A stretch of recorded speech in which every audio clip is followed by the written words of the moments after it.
My bold prediction is that in week 8 he scores the league low in points. Oh, has he got some bye week issues? Oh, No, next week. I Oh, just there's think, no bye weeks. yeah, There are I no just bye think that weeks. next week. Oh, wow. Okay. Derrick Henry has a hard matchup in terms of Cleveland. I think Cleveland can stop the run. Now, can they stop Derrick Henry? Who knows? No one has been able to as of yet. Um, I just have a feeling. I don't know why. Just because the fantasy football is so stupid. I think he's going to have the league low in points next week, and we're going to see a shotgun video out of Charlie. So congratulations, Charlie, on your league high in points next week, because if my bold predictions have proven anything, is that I am wrong. So congratulations on that. All right, here's my bold prediction. All right. Top of the show. One of them. Just go for it. Pat Mahomes against the Raiders will have his first 20-point fantasy game since week, 12 of last year. Okay. I just think it's gone on too long. I think people are starting to sleep on him. I think that the talk is that the Chiefs are maybe not so good. They've lost a lot of weapons. I think Mahomes is due for a huge superstar game where he proves that he is still a good fantasy quarterback and a good, obviously, has always been thought of as a good NFL quarterback, but I think he reestablishes himself to fantasy teams that he can be a viable starter. So 20 points. You are listening to the Beltway Wars Invitational Podcast, hosted by Adam Jackson and Patrick Wilton. Enjoy the show.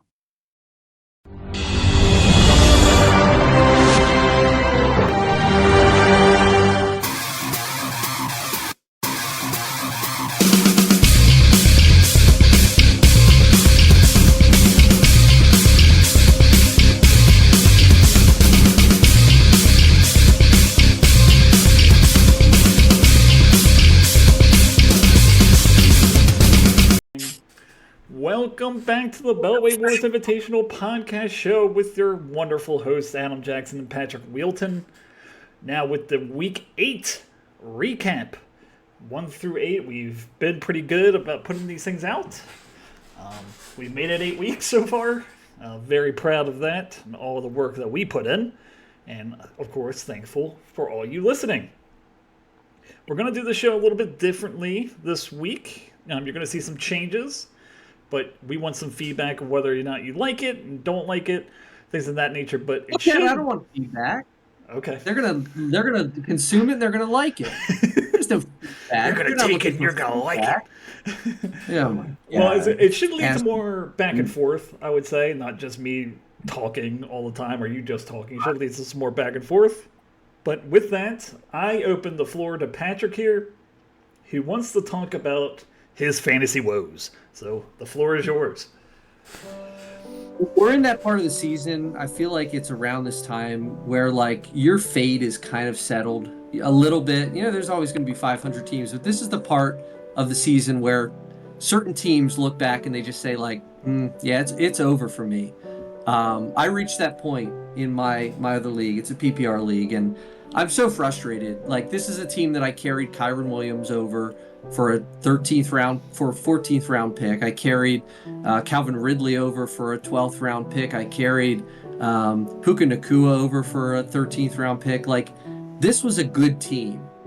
Like, Nacua just came back from injury, but I was so far out of it. I'm now 2-6. Chris Godwin kicked my ass on Sunday Night Football last week with the Monday night game against Baltimore. Yeah. That last catch got me a loss. I was so pissed. Kind of like, not unlike what I went through this week with you, but we'll get to that. And then this week, I go to sleep Sunday night, not watching the game, like a 50, 60 point lead on this guy. I was expected to win 95% to 5%, whatever. I wake up and I lose by 4. Like, CeeDee Lamb went off. George Kittle went off. Like, so 2 bad losses in a row for my team that just got Nick Chubb back, just got Puka Nacua back. Like, I just needed to win one of those to keep me in contention, but I fall to 2-6. It's a keeper league. You keep 3 players. I made trades today. I hit that point in the season where, like, I'm done. There's no coming back from me. I'm 2-6.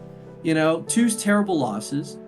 And so I traded Justin Jefferson for a 2nd round pick next year. And I traded Josh Jacobs and a 9th for a 4th-round pick next year. So two twos, 2 4s in the draft next year. Jefferson gone, Jacobs gone. Still trying to sell Andrews or Waddle, maybe Chubb potentially. But like, man, I'm tanking. I've never tanked before. I'm done. Like seriously, it's so frustrating. I don't know if you've been in that position before, like with a team that you can have implications for next year. You can trade draft picks. You can sell. Like, have you ever gotten into that position and had to do that? Because it doesn't feel good. No, I mean, I've only really been a part of only one keeper league, and that's the other league that I'm in. And my keepers were Pacheco and Nakua. So it's been kind of a rough going there. But yeah, I mean, 2-6, it's time to sell the boat, basically. So yeah, it's just fantasy is a cruel mistress, I would say. And you know, if logic was involved, then we wouldn't have any fun because we would already know who would win. It's a luck-based game. I'd probably say it's about 80% luck. So as we can tell, because Charlie is in first place. So let's go ahead and get to our first matchup of the week. And wait. 4 matchups. No. We were gonna introduce a new segment that we're gonna call according to the text message poll. Oh God, lots of okay. No, so rankings rewind. We're gonna start the show with a rankings rewind, and that's basically just to check in to see what's going on. Can you say we're gonna start the show with a rankings rewind, and then pause for a second? Oh, me? Yes, please. Oh, you're cutting this, right? Yes. Maybe. Okay. We're gonna start with the.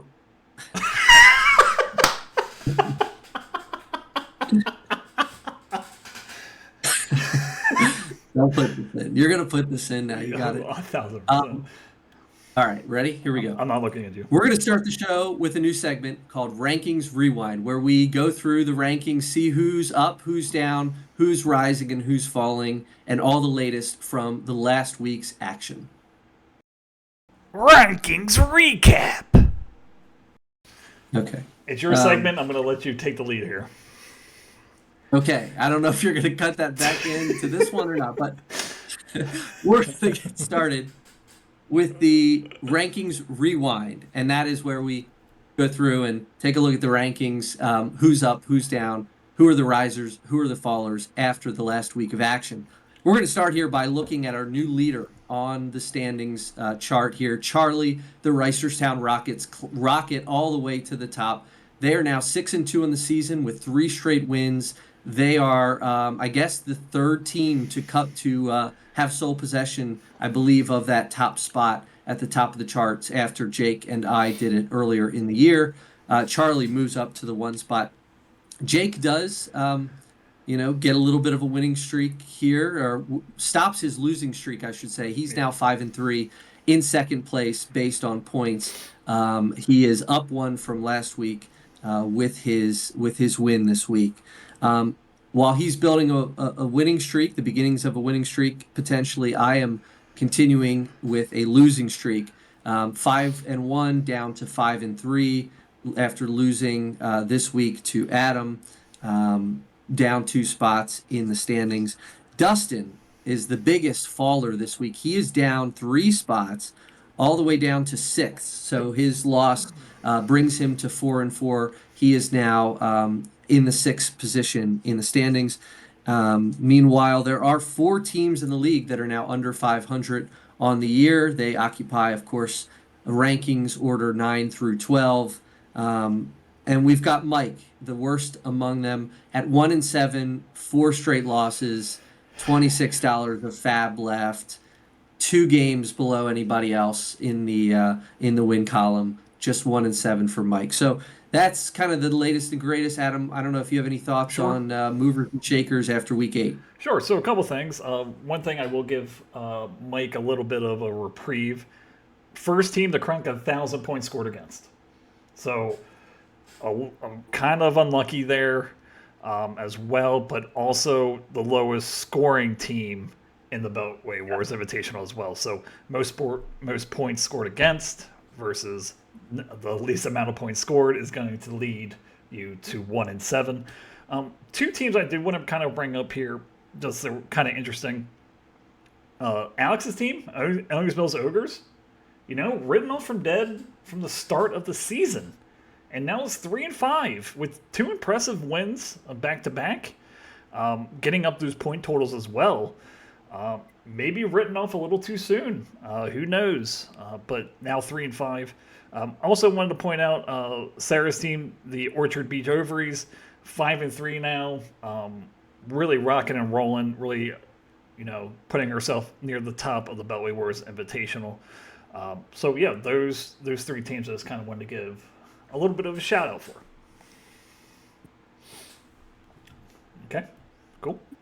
So with that, let's go to our Week 8 action here, and let's start with what I just mentioned, the Orchard Beach Ovaries, 157.66 to Columbia Clown College's 105.60. Now, this is going to be a little different as well. This is going to be a segment called The Leaders and Bleeders. Okay. So the Leaders and Bleeders is basically we're just going to pick two players that were top performers that we saw and two players that need to have improvement or other news that happened with those two players that cause them to have down weeks. So starting with Sarah's team, I think it's obvious that you have to look at Jalen Hurts here. 35 points, 3 rushing touchdowns after a week that he had 2 rushing touchdowns, also throws for a touchdown in this one. 35.14 points. If you get that sort of production out of Jalen Hurts, and the tush push is back, baby. It is back and it is working. Doubles his rushing touchdown production in the last 2 weeks. Now quarterback number 7. If Jalen Hurts continues this and gets in that, keeps getting those rushing touchdowns and doesn't turn the ball over, I mean, number 1 quarterback in fantasy is a realistic option for a team that's 5-3 and strong already. Yeah, I mean, three straight games over 21 fantasy points for Jalen Hurts. He goes into Jacksonville at home next week, and then at Dallas. Two teams that you certainly can score against, either on the ground or through the air. Jalen Hurts tends to do both. He did a lot of that on the ground this week with the 3 touchdowns, but still threw for 236 yards, which in today's NFL, that's not nothing. Right. Used to be nothing, not nothing in today's game. So 10 carries, the ability for him to score with the tush push or otherwise. I mean, is there a quarterback that you'd want to have more than Jalen Hurts? Possibly in the second half. I mean, a lot of people might say he could be the number 1 quarterback the rest of the way. Yeah. I mean, I think it's him, Josh Allen, Lamar, I think are the top 3 right now that you'd feel comfortable having, along with Jalen Hurts. There's the start and forget kind of player. You're rolling with them either to victory or defeat. So just wanted to highlight him there. The other person that's a leader for Sarah's team is CeeDee Lamb. In a game, sorry I triggered you, in a game that really wasn't as close as the score showed. Really, San Francisco kind of dominated that game, but 17 targets, 13 catches, 146 yards, 2 touchdowns. The second touchdown, he was wide open. I don't know what San Francisco was doing, but they just let him just creep from the middle of the field into the corner of the end zone. Now wide receiver number 4 is. We've been kind of waiting for this really breakout game, that huge game from CeeDee Lamb, and he finally comes in Week 8. Just looking at his next 3 opponents, Atlanta, Philadelphia, and Houston, all teams that you can throw against, all teams that Dallas will probably not be favored in, so that's a game script thing. You expect them to be throwing, and at 17 targets, again, this is a wide receiver, talking a little bit of like Jalen Hurts, where he could end up being the number 1 wide receiver in fantasy when the season is over. 100%. What a huge performance for him. The strange thing about this performance is his 11.23 yards per catch were the lowest of his entire season. That's funny. So he does this, but he's been 12 or more yards per catch in every game before this one. He's got decent matchups, lots of green on the schedule. He's got Atlanta next week, which is one of the best matchups, and then Philly a little tougher, but then Houston, Washington, and then the Giants. A decent schedule for him coming up. I mean, what a superstar performance for Lamb. All right, so I want you to name me the wide receivers you'd rather have for the rest of the way than CD Lamb. Um, I th- hmm. I think I'd rather have Jefferson. I think I feel like a little more consistent with Justin Jefferson. Okay, so you'd rather just have Jefferson and then CD is the next. I tend to I agree. think so. Yeah, I tend to agree with Yeah. that. The quarterback play kind of scares me there in Minnesota. I don't know how long the Sam Darnold train is going to last. Um, I think Dak is more. That's kind of funny, but has a better track record, at least with his relationship with CD Lamb, looking for him, giving him a lot of targets. So I like that a little bit more, but it's neck and neck. They're one A basically is what I would say. Okay, so let's go to some bleeders now. Um, First bleeder, I mean, top scorer, there's not going to be too much to harp on, but George Pickens should have had a bigger game in this one. Actually, should have had a lot bigger game because he decided to put down his right foot twice in the end zone instead of his right and left foot. 4 for 5, 74 yards, 9.4 points. But Russell Wilson has started the last two games, 19 points in week 7, 9 points in week 8. And it seems like he has a better rapport with him. Is now wide receiver number 21. You're just looking for a little bit of a bigger day. A touchdown would have been just chef's kiss to wind up Sarah's week 8, but he doesn't get there. Um, I know we kind of talked about this a couple weeks ago when Wilson was beginning to start. I mean, are the expectations the same? Like, are you like what you're seeing out of Wilson better than Fields in relation if you were a George Pickens owner?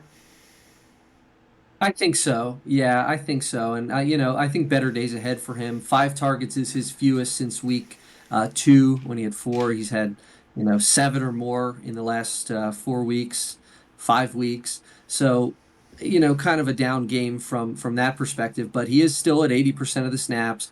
Um, I think he'll still be all right. I think he's got some decent matchups coming up, Baltimore included among them. We know how bad that can be for the Ravens, but good for the wideouts here. But yeah, no, I'm not too worried about Pickens. Just a little bit of a disappointment here against the Giants. And I do believe the touchdowns are going to come. He only has one total touchdown on the season. I think that he's going to get close to that 6, 7 maybe range by the time the end of the season rolls around. The other bleeder here is, sorry for the bleeding thing, but Stephon Diggs placed on IR today. The Texans wide receiver room really um, just being crushed at the wide receiver position by injuries. With Nico Collins now, Stephon Diggs out. Doesn't say. Oh yeah, he tore his ACL, so he is out. I think early in the day. Yeah, He's out for the year. yeah, he's Yep, out for the he's out year. for the So year. wide receiver number 10, Yeah, rough. really, thinking about, drafting and things of that nature, you know, Stephon Diggs was definitely, I would say, a faller a little bit just because we didn't know how that Texas wide receiver room was really going to work. He was definitely by far, that number 2 option. There was no other person there. My question to you is, I suppose, is, where does she find the replacement here? Is it on the roster? Is it the DeAndre Hopkins? With a full week with the Chiefs, playbook, does he get more involved? So I guess that's a good segue into the on the sidelines Yeah, yeah. segment of We can just this roll into that. team report, which like Lad McConkey on the bench, 6 for 6, 111 yards, 2 touchdowns. Like he's getting the targets there. His production hasn't quite been there, between 5 and 7 fantasy points most weeks, but does have a 15-point week and does have the 26-point week here against New Orleans. He faces Cleveland's defense that is susceptible through the air. I think you look to your bench, you look to your sidelines, and I think you get McConkey in there without question. Okay. So next week, McConkey's at Cleveland. Hopkins Yeah. is at Tampa on, I think it's Monday night, actually, or Sunday night, one of the Yeah, two. I need to see it first from Hopkins. 2 for 3 in this game. Like, I understand it's a complicated offense. I understand that he just got 32% there. snap count. Yeah, well, how much? 32. Yeah. So obviously, you know, Okay. kind of a victim of circumstance there, getting traded so late in the week. Okay, so Um, did you want to go over the rest of her bench, what you saw? I mean, really not a whole lot here other than, Hopkins and Komet not really super involved in their offense. Komet had put together some decent performances of late, comes out of the bye with a dud against the Commanders here, just 3 fantasy points, just 1 catch. Did have a 2 point conversion in addition to that. Yeah. I guess Baker Mayfield moderately interesting. You have Hurts, so you're not starting Baker at this point unless it's like the worst matchup versus the best matchup for those two guys. Yeah. Baker throws 50 times in this game, so kind of an outlier. 330 So yards, three so much touchdowns. for them going conservative when their top two wide receivers are out. Yeah, I mean, and though a lot of those were, I think, to White and to Irving, getting them involved in the passing game. I don't know the numbers on those, but and you think you'll probably see more of that. 10 of them were to Kate Otten, like superstar performance out of Kate Otten. Um, and then of course you got Tajay Spears, which leads us into sort of what we call Band-Aid banter here on the new version of the podcast. You mentioned the big one early Yeah. with Stephon Diggs out for the season. Tajay Spears really the only other guy with injury concerns on this team right now. He's missed, I think, a couple games. There was some thought he might play this week. So chances are he just missed playing and will be back next week, which is good news. For Sarah, if she can rely on him to maybe become a bye week replacement for some of her kind of elite running backs on her team. So yeah, other than that, Sarah's team not really injured, not really kind of suffering any and lingering issues, but Diggs certainly is a big loss for her. And just to round her out, sitting out at 5-3 in a great position, and does have bench players that it seems like are at least intriguing options that can maybe not replace Stephon Diggs' numbers, but at least be a nice complement to those with McConkey and the upside of Hopkins in that new offense. But let's go over to Mike's squad here. Now 1-7, 105.60. Now also our shotgun participant of this week. Let's hope we get one soon so we don't have to do a double, which is fine, Michael. It's fine. But let's go to the leaders here for Mike. That'd be Travis Kelsey, 10 for 12, 90 yards and a touchdown. Really the type of production you were looking for when you drafted him in the second round. I think it was the second round. 20 points, 12 targets, 10 catches, 90 yards, and a touchdown. With all the turmoil and the injuries, Juju Smith-Schuster missed this one as well. Traded for DeAndre Hopkins. Uh, you know, Xavier Worthy's kind of been hit or miss. You got Nikhil Harmon there still as well. Um, is this what we're going to see more of with Travis Kelsey going forward, or is it going to be more of what we've seen in the past of these 5-4 games, or is it going to be closer to these where he consistently gets double-digit targets? I mean, I think he has to. I think this is what we were expecting. As the Chiefs just kept losing guy after guy. I think recently with Juju Smith-Schuster being banged up, and of course the big injury to Rice, we've been saying and thinking that Kelsey was going to have this type of a day. Didn't have it last week when I think we expected it to come, but it comes a week later in the form of 10 for 12 for 90 yards Yeah. and a touchdown. That's good for tight end 4. That's the type of top 5 performance that you're hoping to get out of him. He's now had 3 top 7s this year, and it's been 3 of his last 4 games. So I am expecting him to at least be a top 5 tight end with the potential. I think, as you maybe predicted on a previous episode, I think that he would be the number 1 tight end, or was that Brock Might Bowers? have been Either Brock way, they're Bowers. both damn good. You're right. Well, I think you also have to remember that, you know, the injuries at the running back position as well. I mean, Isaiah Pacheco called the ball out of the backfield a lot. That opens up a lot more for the short passing attacks with Travis Kelce as well. I think they were trying to figure it out how to make it work. Kareem Hunt doesn't catch the ball in the backfield like Isaiah Pacheco does, and they do have Samaje Perine, Carson Steele, but they can only catch the ball when they're on the field, and it seems like Hunt is dominating that backfield right now. So I completely agree with you. I think that 10 or more targets is an easy bank, going forward. Well, let's go to our other leader here, and that would be Marvin Harrison Jr. Back at it. His best game since week 2. 6 for 7, 111 yards and a touchdown, 18.5 yards per catch. Really involved in this game. Kyler was looking for him. He looked healthy. So, we always talk about like how our rookies, you never know what to expect. Now wide receiver number 17, so hasn't quite hit the expectations as of yet, but definitely on the right track against Miami. Does have a couple tough matchups coming up.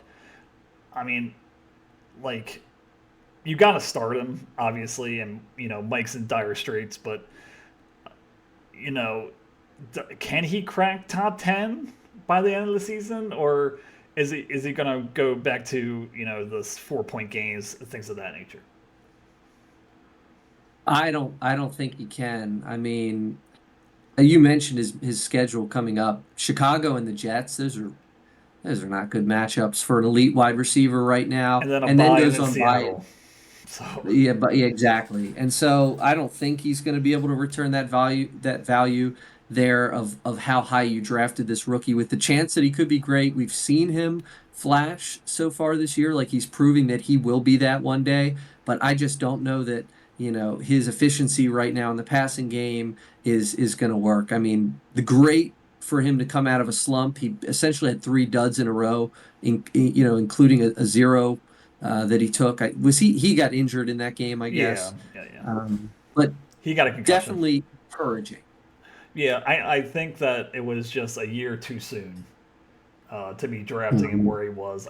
I understand the hype in the preseason, the best wide receiver coming out of college, but I think he's still trying to get his legs under him, trying to get used to NFL speed. You're going to see games like this, but you're also going to see these 3-point games where he just doesn't look to be involved at all. So I think it was just a year too early to be drafting him in the second round, but I do not blame Mike for that because all the fantasy experts were saying that that's where he should have been drafted around. So just think it would be very interesting to see where he goes next year. That's an interesting conversation. Maybe we could have now. Like, what round does he go in next year? Just based on what we've seen so far. Round 2, round 3, 4. Like, where would you think he's going to go?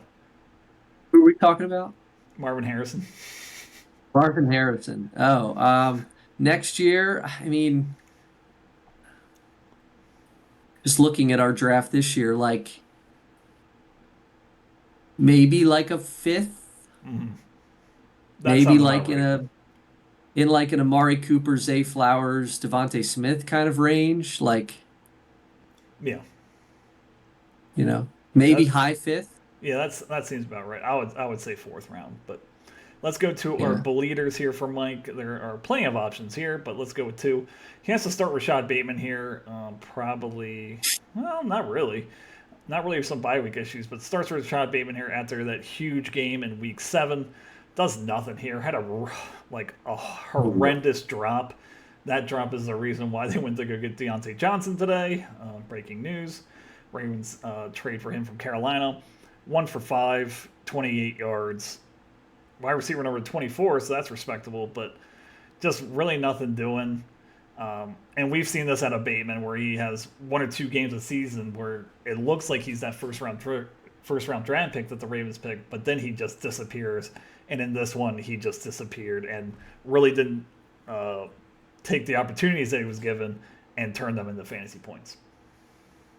Yeah, this is a guy who's been, on the come up here in recent weeks. I think there's a lot of chatter about him in fantasy football podcast land, and I was listening to one just the other day talking him up and putting him ahead, some of the other kind of free agent guys that have flashed in recent weeks, and starting to put Bateman as like a top priority. And I kind of always, I don't know how you feel about this. Like, I have a weird take on Ravens players because I feel like I know the team and I know our tendencies. And Right. whenever like a wide receiver starts hitting or a tight end like Isaiah Likely starts hitting and the fantasy guys all kind of get on that bandwagon, I just kind of think, no, no, that's not It's it. not real. And I think we all know that, the Bateman breakout was getting chances were getting slimmer and slimmer every year that went by. And I don't think you're going to get it here. 1 for 5. You mentioned the big drop, whether it's sun, whether it's the fact that he tripped, whatever it is, he needs to catch that ball. And yeah, kind of, you thought you could maybe slide him into the lineup, in a bye week situation, but he's to me like a borderline starting wide receiver in fantasy in a 3 wide receiver league for Bateman now, Well, especially with Deontay Johnson. right. I don't think he's startable anymore, especially with Mark Andrews, finding his stride. Zay Flowers is going to get his balls. I think Deontay Johnson takes more of this Bateman role. Hopefully for the Ravens is a little better than what Bateman has shown. He's wide receiver 3 now on a non-passing team, so uh, or pass catcher number 3 on a non-passing team. So I think his days of breakout are over. The next one here is Jordan Addison. Throws him in the flex spot here. 92% snap count, but 3 for 2, 22 yards. Now wide receiver number 70.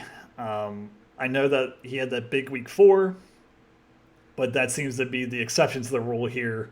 You know, he has played really well, but he is who he is. He looks to be laser focused on Justin Jefferson. Now with TJ Hawkinson coming back soon, it's like, where does he fit in the offense? And it seems like he's just one of those guys where, he'll catch a touchdown every now and again, but you will have no idea where to play him or which week to play him in.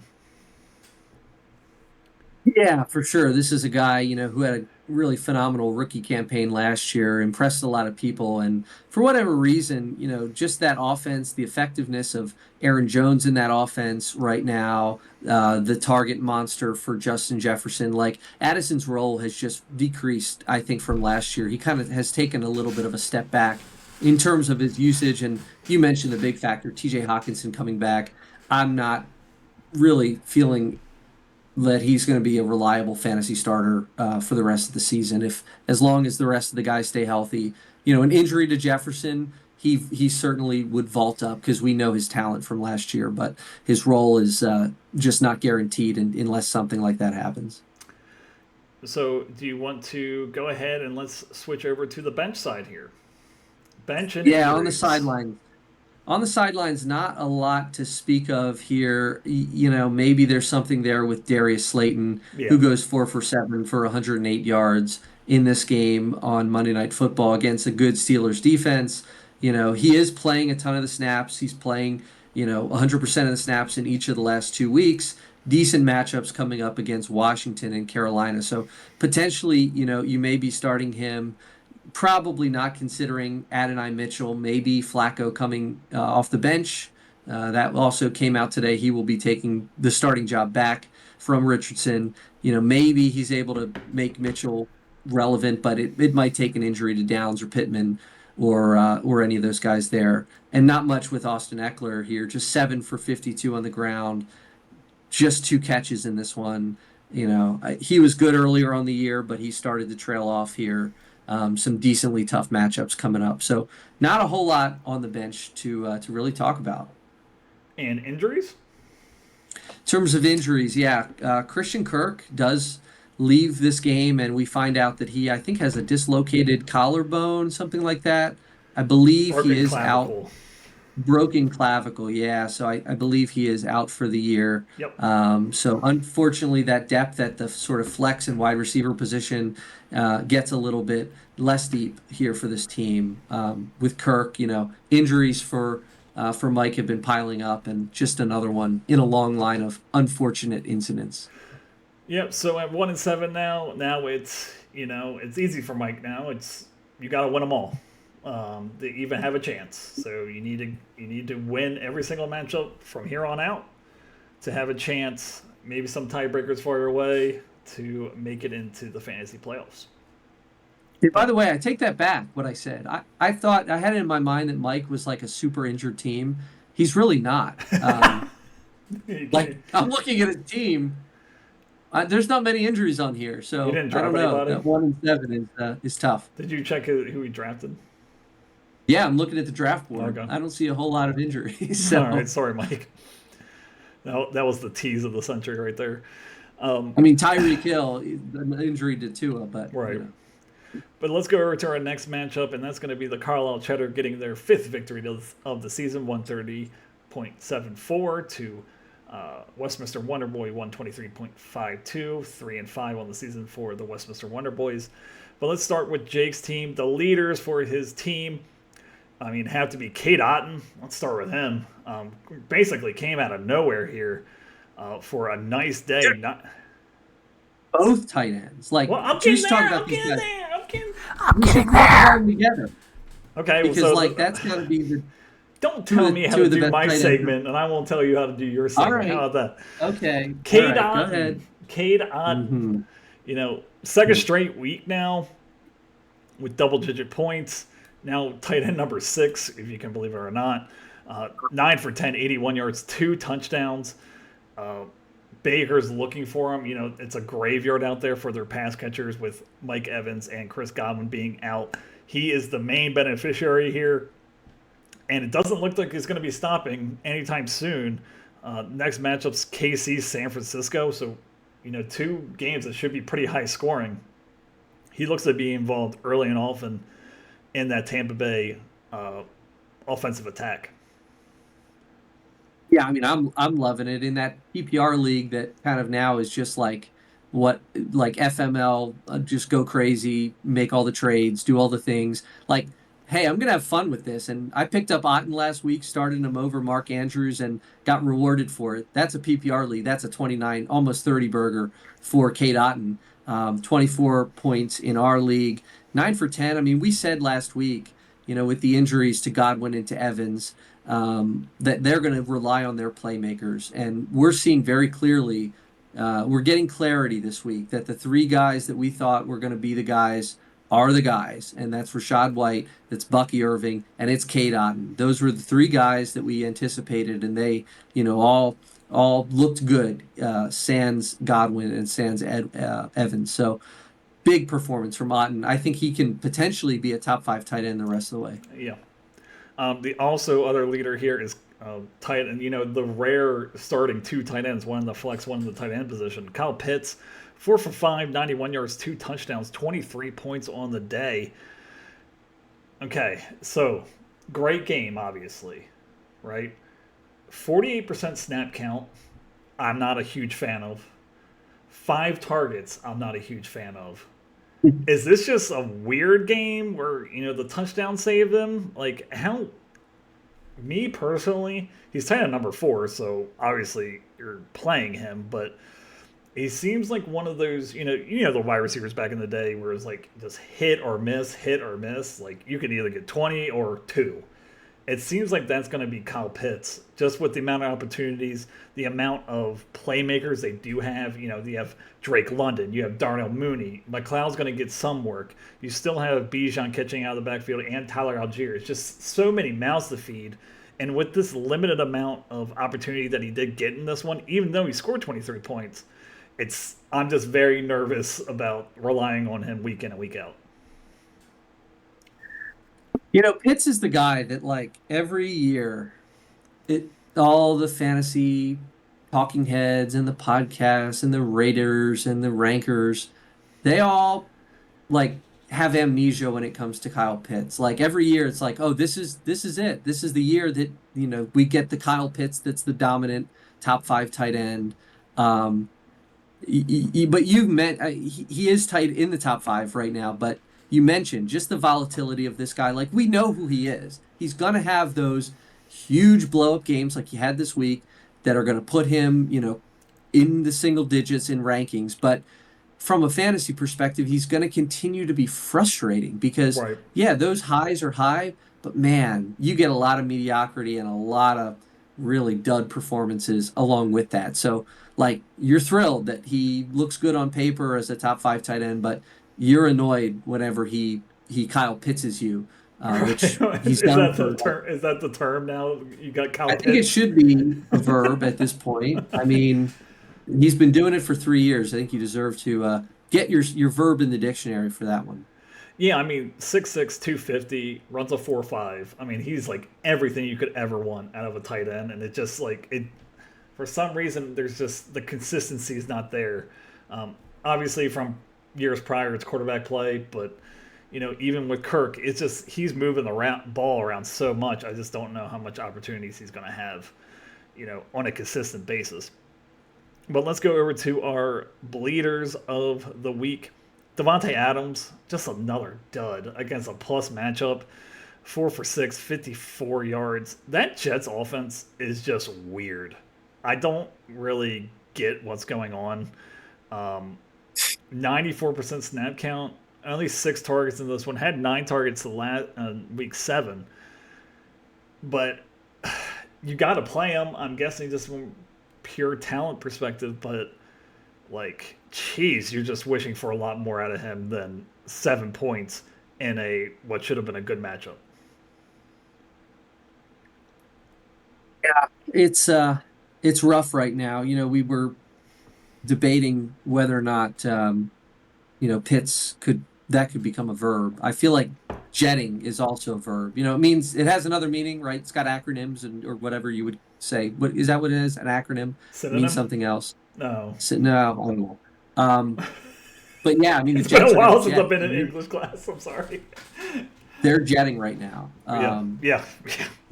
Basically, like, I mean, Roger said it. The coach said it. We're in a really dark place right now, I believe was the quote, something to that effect. Like, yeah, it's not good. Taking a loss to the Patriots in this one, that chemistry, that magic that Rodgers was going to have with Adams right away, they were going to be, back on the same page within, a quarter. And so far we're 8 quarters in and things are still looking a little choppy and dicey. All the talent in the world on that Jets offense right now, but not putting it together, not gelling as a team. Yeah, that's the craziest thing. It's just they're one of the most talented rosters in the league, and they're just not like scoring points the way they should be. Very, very frustrating, especially when he comes from a Raiders offense, which was disappointing. You're hoping that there's a little more there. Right now, it's not looking that way so far. My next bleeder here would be Jalen Reed. I mean, we kind of talked about this a little bit. He goes 2 for 3, 55 yards, 6.5 points. That Green Bay offense, there's just so many of them. It's just so many of them. And, Jordan Love does get hurt in this one. He does, leave the game, so that definitely hurts his value. Still wide receiver number 8, but, we kind of talked about it, the 31-point game, and then he only has one over 12 points after that. Where you drafted him, the expectations after week 1, last week was 2 points. This week was 6. If Jordan Love misses, who knows what his value is going to be. It's just, it's another consistency thing. Like with Kyle Pitts, it's like he's going to have these blow-ups, but you can't rely on it week in and week out. Yeah, for sure. I mean, that Packers situation, just general for Jake, is tough with Love as his quarterback and Reed as his wide receiver. You called it. If Love misses time, it's that's double trouble for double whammy for Jake there with Love and Reed. I mean, just not getting the workload. I mean, he's back into the 50s. He was up at 74% last week. He's back down under 60% in a matchup that you love against the Jags. They scored points. Dobbs was great. They have Detroit next week, which is one of the best matchups for wide receivers. We'll see if you can turn it around. I mean, I think if you're Jake, you're probably starting him still. You're not considering benching him right now with that matchup, but you just hope that, next week is his week. Yeah, and I mean, just reading the note here, in two starts alongside Malik Willis, Reed saw 8 targets and gained 59 yards. So he is hoping for Jordan Love to be back and not to miss a game. Let's go to the bench here. What are the sideliners here? For Jake, I mean, the big name staring you right in the face is Tyrone Tracy. Um, I was wrong last week. I said Singletary was recovering from injury and it was going to be a 50-50 split backfield. Well, I was wrong. Tracy appears to be the guy. 20 carries, 145 yards against a really good Pittsburgh defense. Like, that was impressive. I mean, they were utilizing him, getting creative with him, inside runs, the ability to get outside at times. Like, electric little player that they really liked in training camp. Guy I liked, as a sleeper in the draft. So huge game. All of a sudden, I think he can insert into the lineup if you need him. The question is going to be: is Jake going to be starting two tight ends, or is he going to be dipping in to a guy like Tracy for the upside on his bench? Yeah. And let's go with injuries here. Injuries or suspensions, I guess you would say. Well, Love is the big one. We talked about that from the quarterback perspective. He's considered day to day right now after an MRI revealed a strained groin for Jordan Love. So, Hate a strained groin. yeah, yeah. Play the ESPN podcast used to have a sound effect every time they said use that word. Um, yeah. So not much else there. Tracy did come out of this game questionable. He did have a concussion in this one, so we'll see if he's able to get back from concussion protocol for next week. It would be a shame for him to miss after such a big performance. And then nothing really else tracking besides those two guys. Jamison Williams will serve the second game of his 2-game suspension next week against Green Bay before returning in Week 10. Okay, but at 5-3, again, still in good shape here for Jake. Just a couple question marks there in terms of consistency. I think that's the main takeaway from Jake's team is consistency. But let's go over to Scott's squad here. 123.25, now 3-5 on the season. My leaders for his squad are Bijan Robinson first. Let's start with him. 13 carries, 63 yards. You're like, oh, that's not that great, but 7 for 7, 43 yards and a touchdown. Really, this is his first 100-yard total game this year.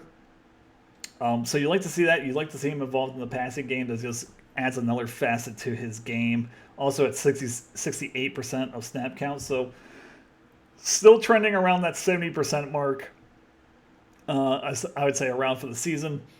But, Bijan Robinson, now running back number 6, really showing why he should have been a first-round draft pick. And I'm seeing a lot of this more to come. His next matchups are Dallas, New Orleans, and Denver. So that Dallas matchup is looking real juicy right now. Yeah, look, 3 straight games over 20 fantasy points, doing good work against bad defenses. He's got Dallas and New Orleans coming up, who are teams that he can be effective against. He's over 4 yards a carry in each of his, well, I guess all but 2 of his first 8 games on the season. So very efficient at the running back spot.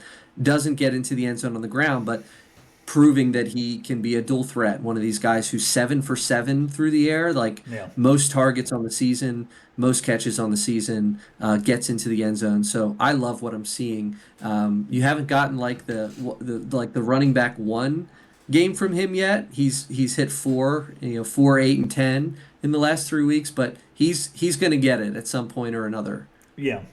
So I was wrong. He all it says is that he hits 100 total yards, which is completely fine.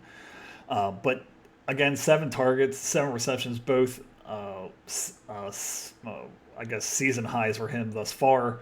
So if he's involved in that passing game, I mean he's a top 5 running back going forward if they can keep him involved in the passing game like he was this week. My other leader here, Sam Laporta. You know, Mm-hmm. Comes here, has 6 targets, his most targets of the season, 6 receptions, also his most as well, 48 yards and a touchdown, and really what was a blowout against Tennessee. So you like to see that as well. 80% snap count. Uh, now starting to show that he's still there, he's still alive, he's still breathing, and he still has a role in this offense. So you'd like to see the 13 points out of him. Now, tight end number 15. If you had a crystal ball, you have a crystal ball right now, and it's the end of the season, what is he ranked at the end of the season in terms of tight ends? Based on he's 15 now, like Mm-hmm. like 9 or 10. Mm-hmm. Like, this is his first game with 6 targets Yeah. on the year. Like, they just have a lot of ways to win in that offense, and I tight ends are getting better Yeah. right now. There's kind of a mid-season resurgence of like suddenly teams like I guess recognize that, hey, if we have a good tight end, like we should use them. I mean, Andrews being like the biggest example right in our face here in Baltimore, but like I don't know. I think he'll be mid the rest of the way, like mid to good. Yeah, I mean, I'm just looking up his last year stats. He had 6 or less targets in 6 total games last year. So as of now, I mean, he only hit 6 once this season. So the usage is definitely different. I don't know if they're keeping him in to block more for the running backs. I don't know what the deal is, but they're definitely using him differently than he was used last year. Maybe that's exposure from last year. Maybe teams are playing him a little differently. They're not surprised by him anymore, but it's definitely been a struggle thus far, and definitely an overreach based on the production we've seen thus far. Yeah, for sure. And just want to shout out Jake Elliott. I think tight end or kicker number 1 on the week, just in terms of Yeah, um, another little now what are we calling them? leaders. Leaders, a leader on the board. It's interesting. I'm trying to look up like what rank he was kicker wise. I assume it's 1, but like the sleeper stats don't even give that information for kickers. Like, disrespect to the kicker position. Like, you don't even put the ranks up there. I think that's BS. Not real football players. All right, so Yeah. our bleeders here, obviously Tyler Lockett with DK Metcalf being out of this game, only gets 3 targets, 1 for 9. You were just hoping for so much more, maybe back to the days of, where he was a top 15 option week in and week out, but just nothing doing here against Buffalo. Very weird game, 78% snap count, but just really nothing happening. I think it's safe to say that his best days are behind him. 32 years old now, not really taking the top off defenses as he used to. I think that it's intriguing to start him every week with DK being out, but this does not make that seem favorable going forward. Yeah, I think it's right. Of course you're going to get the Tyler Lockett blow up game every now and then. You expected that it might be this week with Right. the injury situation there in Seattle. It wasn't. Gino was awful in this one. I feel like Lockett's like if you can see this, like I feel like if this was like a roller coaster, Lockett would be like have a nice kind of curve like that, and then he started to kind of do this and The this, highs and aren't as now I feel like high. Yeah. now I feel like he's kind of very at the bottom, and then every so often you'll get a little spike for like a game, right? And then he'll be back off, and that's kind of what he's doing right now. The most Um, boring roller coaster of all time. yeah, he's been boring to start like for 5 years now. For sure. Um, Seriously, have you yeah. ever had him and put him in your lineup, and Yes. you're like, ugh, I wish I Yeah. had something else. Yeah. Yeah, it's not But fun. going to my last bleeder for Scott's team is Michael Pittman. Better days ahead, you would have to think, Yeah, with Joe Flacco coming back, but his last start with Richardson, 6 targets, 1 for 16. I think I'm not even kidding you. I think I saw a stat where Richardson started the game like 2 for 15, like just like the like worst efficiency of all time. So better days ahead. Maybe a buy low candidate for one of these teams. Who knows? Um, but Anthony Richardson's just he's really tanked his value for most of the season. But like we said, Joe Flacco has now taken the reins there in Indianapolis, so you expect better numbers going forward. Yeah, this story I feel like is more about Richardson than Pittman. I mean, like, so Richardson last year, I feel like a lot of people were saying, wow, like we've never seen anything like this before. And now people this year are saying, wow, like we've never seen anything like this before. Yeah. Like same storyline, but like last year it was this guy is like going to change the league, his size and his passing a bit, his how far he can throw the ball. I mean, we're seeing that this year, but it's just not working out. Weird storylines, right? Like leaves the game because he was tired and like Flacco had to come in for a play. Like you're just seeing that weird stuff that you're like, yeah, this guy may be unique for all the wrong reasons. Yeah, I mean, it's definitely not as bad as this, but it's like Jamarcus Russell, sort of. It's like all the physical attributes, but is not ready for the NFL right now. It's not saying that in the future he can't be, but he needs to make progressions better. He needs to make the safe throws instead of trying to go for a home run every single play. Needs to protect his body from getting injured. Um, so back to Pittman though, but Flacco, professional quarterback, can get the playmakers the ball. Definitely more production in his future. So let's go to the sideliners here. Go ahead, Pat.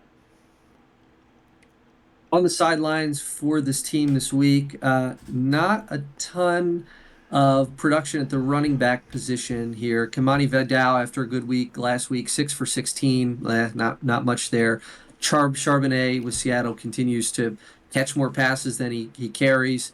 So just 3 carries in this one. But at the wide receiver position, you saw Jerry Jeudy, 5 for 8, 79 yards with it's kind of the best Browns offense that we've seen this year under Jameis Winston as opposed to Watson. So definitely, could see him becoming fantasy relevant very quickly under Winston. And Keon Coleman, Yeah, 5 for 7, 70 yards and a touchdown. Everyone expected that to be the Diggs stat line, or not Diggs, Cooper. Amari Cooper, here with his new team. We didn't get it last week. We didn't get it this week, but we did get it from Keon Coleman. So you got to expect that those guys are probably going to trade performances like this maybe every other week. Maybe Cooper gets the advantage and gets more of them than not, but it's a little bit hard to trust, even though we thought that this would be a major upgrade for Cooper. We haven't seen it yet.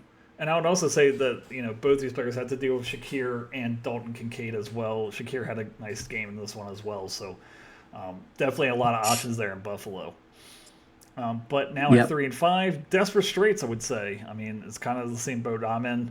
3-5, really can't afford to lose too many more games going forward if you want to play in the playoffs. Yep. And Yep. no, we should say no injuries though right now for Scott. So that's at least good, as the buys start to stack up some of these later week buys with 4 or 6 teams on buy, that will start to be important and has been generally healthy all year. So not a lot to complain about from the injury front, but Scott needs to get some production out of these bench players. So let's go over to the Reisterstown Rockets getting their 6th win of the season, the most wins in the Beltway Wars Invitational, 128.80 to 116.66 for Dustin's Pink Pony, Pikesville Pink Pony Club. But the risers here for Charlie Squad, there's many of them we can talk about, but let's talk about Cooper Kupp here for a second. Comes back, scores on his first action of, or not really the first action of the season, but his first action since week 2. 8 targets, 5 catches, 51, and a touchdown. Really looks to be, going back or jumping right back into that offense with Matthew Stafford looking at him and looking at him in the red zone. So scores 13 points here. Yeah, good to see, Puka Nakua kind of the surprise active in this game. So they all of a sudden, in the same game get their 2 best pass catchers back in the same game. So, plays 58% of the snaps, 8 targets. Puka was also very, very good in this one. I think we're right back to that Rams offense being one of those teams that could sustain 2 elite wide receivers. I think we could see that. Maybe we're back to where we were last year with these 2 guys. I Yeah. certainly hope so. And I think Charlie would definitely like for that to be the case. It's so weird, like, because, like, yeah, it's Cooper Cup and Puka Nakua, but the drop off after those two, I mean, none of the Rams wide receivers were really usable with them being out. No. So like it's kind of crazy how like, they step right back on the field and it doesn't seem like either of them really missed a beat. So expect Cup to be scoring in the double digits. I would say most of the games this season, just based on the target share that he commands. I mean, week 1, 21 targets. I mean, that is insane. And that might not be the last game we see him get 21 targets. He's definitely capable of putting that up in a couple games. My other leader here would be Devontae Smith, 6 for 7, 85 yards and a touchdown. Had a nice game here, his best scoring game of the season. But he missed week 4, had a week 5 bye, but has only had one game of non-double-digit points. So has really actually been pretty consistent. You're not thinking of Devontae Smith as a consistent player in that Eagles offense, with A.J. Brown and Saquon Barkley, Dallas Goedert's still there as well. But throughout this point in the season, now wide receiver number 23, he's been pretty consistent when he's been on the field. He's been consistent with his points for the most part, but what hasn't been consistent as of late are the targets. He had 4 in week 6, 2 in week 7, and now up a slight uptick to 7, in week 8, which, that's where you expect him to be. But considering he started the season with 3 straight of 8 or more targets, scored 11 or more fantasy points in each of those first 3 games, I feel like his work and usage may be a little bit hard to trust on a week-to-week basis.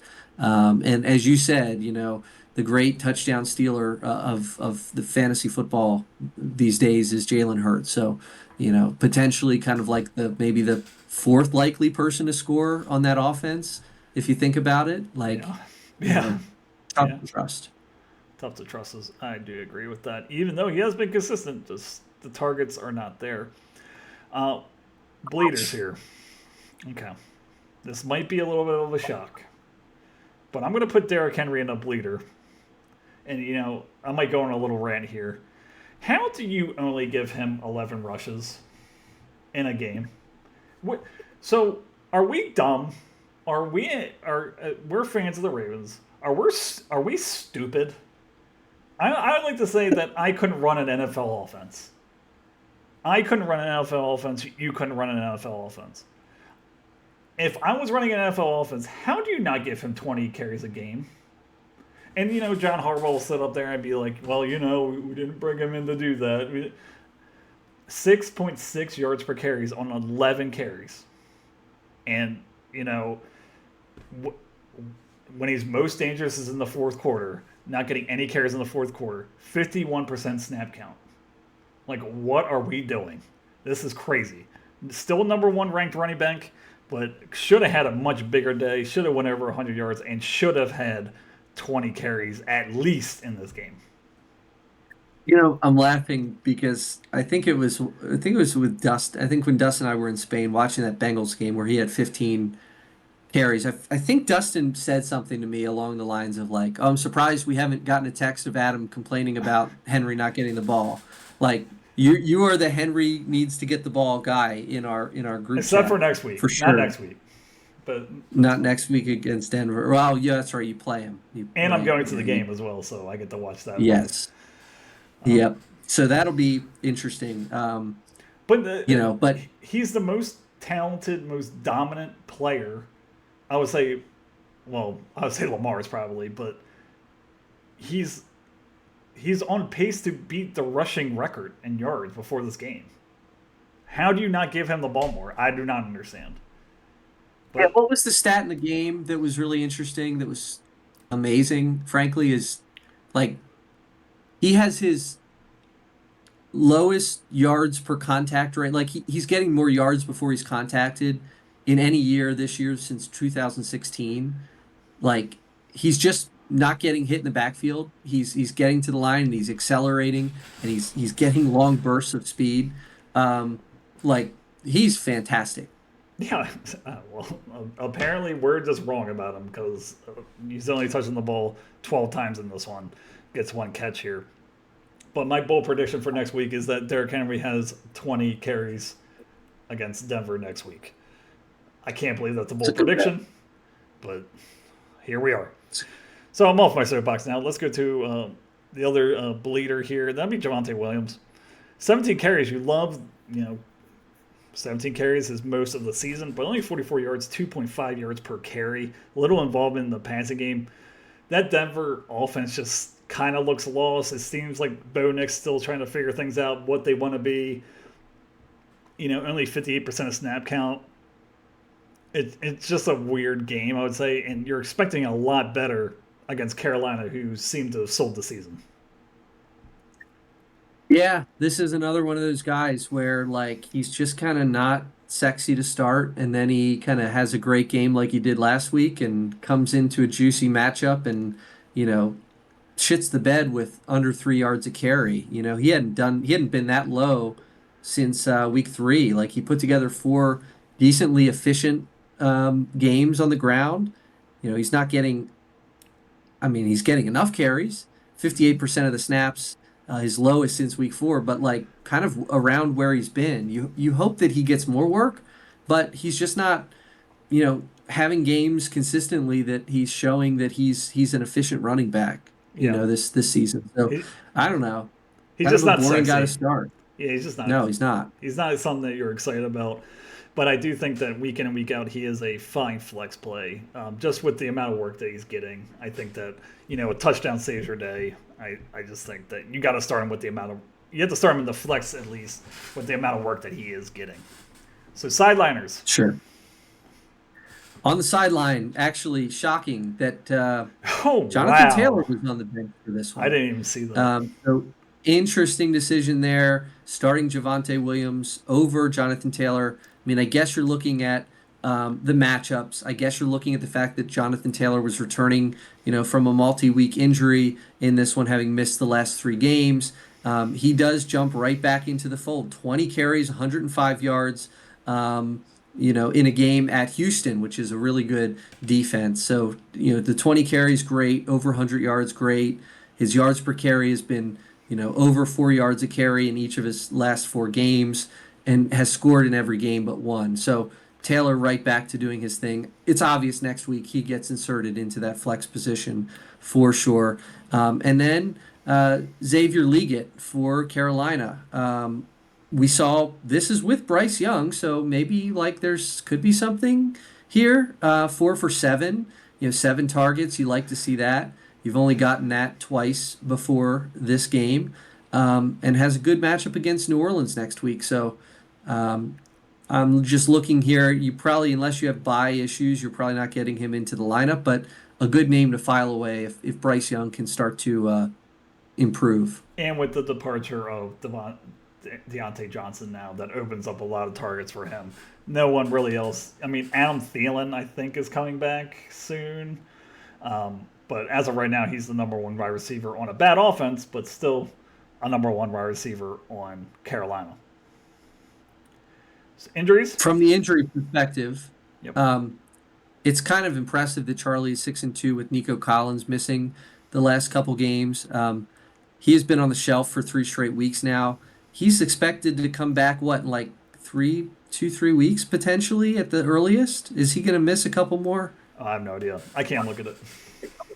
Okay. Well, he's first eligible to play November 10th against the Lions. So we'll see. He wasn't put on IR, short-term IR. So hopefully that 3 to 4 week window is going to work out. And, Charlie's been winning. So, like, good for Charlie. I think he's won. Is he on a 2-game winning streak, Charlie? Let me see. I'm in the wrong league. Look at that. He is. I can't see it on the stupid desktop app. Nope. Well, anyway, he's winning, and Nico's been on the shelf, so really good to see. We've talked about it. He's definitely a contender this year for sure. And Alan Lazard out of this one as well. Correct. Nothing to say on that. All right. Sorry, I missed that one. As far as That number Jets offense 16.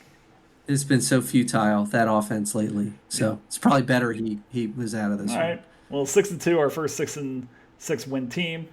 All things looking good for Charlie, with Nico Collins coming back, which is a monster just waiting in the darkness there for the Racerstown Rockets. But let's go over to Dustin's squad. I think he had a 3-game winning streak going, if I'm not mistaken, but now goes to 4-4 on the season.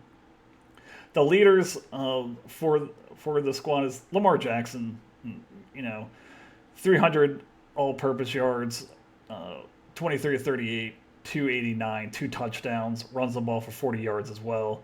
Number one quarterback, number one ranked player in all of fantasy football. Just an automatic start. Doesn't matter who it is, what it is. Just what can you say? I mean, he's the complete package. Runs the ball, throws the ball, doesn't make many mistakes. Only 2 interceptions on the season. Just an automatic start, no matter who. God, this could have been a much bigger game for him, Yeah. boy. Like, I mean, this is one of those games where he just kind of stood up and was the leader for this team, despite some kind of bad play on both sides of the ball, offensively, defensively, dropped passes, dropped interceptions. Lamar played like we know Lamar has been kind of known for 2 years, 3 years straight. 23 for 38. Like, the efficiency's not there. We talked about the drops earlier, but still, 289 and 2 touchdowns. Always a threat on the ground. This is like becoming a floor type game for Yeah. Lamar. Like he's 25 or more, 24 or more in all but basically 2 games this season. So like his floor is there, and it's because of his Yeah, rushing his floor ability is 20. and his ability. Yeah, so huge game. Yeah, the only thing I will say is that you expect a little more rushing touchdowns. I would say it doesn't look like when they get in the red zone. It looks like it's the Derrick Henry show when they get in there. Only 2 rushing touchdowns on the season. Expect probably a little bit more. I would say probably 5, 6, maybe by the season end. But yeah, I mean that's a. How can you complain about that? The other leader here was Ramondre Stevenson. 20 carries, 48 yards, only 2.4 yards per carry, but 2 touchdowns as well involved in the passing attack. And probably the biggest thing, 81% snap count, his highest of the season. Seemed to be going back to him. It probably changes as well with Jacoby Brissett playing. I don't know how long Drake May is going to be out. He has a concussion, so he might miss the next game as well. But really distanced himself from Antonio Gibson and JaMychal Hasty for 22 points this week. Yeah, 81% of snaps, season high, good. 2 touchdowns, highest on the year, good. He's touchdown dependent though. Like, Okay. he has 3 games of, let's see, 0.3, 6.2, and 3.5. Those are games that he did not score in. Meanwhile, the 4 games that he did score in, he's averaging like 19 points a game or something like that. So like, he's boom or bust, he's touchdown or bust, and that's just going to be what he is on kind of one of the league's worst offenses. I will say that their inability to throw the ball helps him because he's always going to be involved. When they get in the red zone, they're not going to get cute. They're just going to try to ram it down your throat. Touchdown dependent, I do agree. But the touchdown opportunities may be a lot more than some of these other teams where, you actually have the ability to throw the ball. I don't think they trust Jacoby Brissett to throw the ball in the red zone when they're on the 1, things of that nature. The bleeders here for Dustin's squad, there's a couple we could talk about here. Let's start with Drake London. 4 for 6, 34 yards. Are we worried about him? Or is this just like an off game? Because, only 34 yards, a high-ish scoring. I don't know what the final score of that was, but 100% snaps, wide receiver 6. I mean, you're obviously starting him, but anything to be concerned about here or just a dud week? No, dud game. Okay. Eight or more targets in each of his last 5 games. Slight depression to 6 this week. He'll be just fine, I think. Okay. The other bleeder here is going to be Keenan Allen. 97% snap count, but the efficiency was pretty bad. 7 targets, 2 for 39. Another kind of just a weird game, I would say. I don't know how the other Bears wide receivers did. He has all of them, so I can check here for a second. Adunze, 3 for 6. I don't know what DJ Moore did, but, again, it's like these offenses with all these wide receivers is, it doesn't matter how talented you are if the quarterback's not looking your way. I would also say that Caleb Williams looked particularly bad in this one as well, which is kind of shocking to me with, he had 2 weeks to prepare for them as well. DJ Moore didn't have a good game either. So, kind of just got lost in the sauce here. And, when Caleb plays a bad game, everyone's going to suffer. And this just seemed like a bad game. But again, consistency. Where is the consistency? He's going to have these 18-point games, but the other games were all under 5 points as well. Just like a Chicago deep dish pizza, lost in the sauce is an appropriate term there for Keenan Allen in Chicago, 2 for 7. Look, I mean, I always joke with Dustin about starting these Bears players. He's got 3 of them on his team. He starts Swift, he starts Keenan Allen. Swift has been great. The wide receivers, as you mentioned, have just been hard to trust.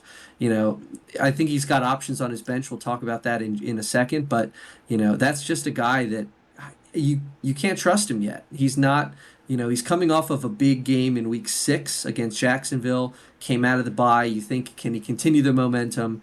7 targets is nice, but 2 for 7, not so great. You said it. Caleb just did not look good in this one. No.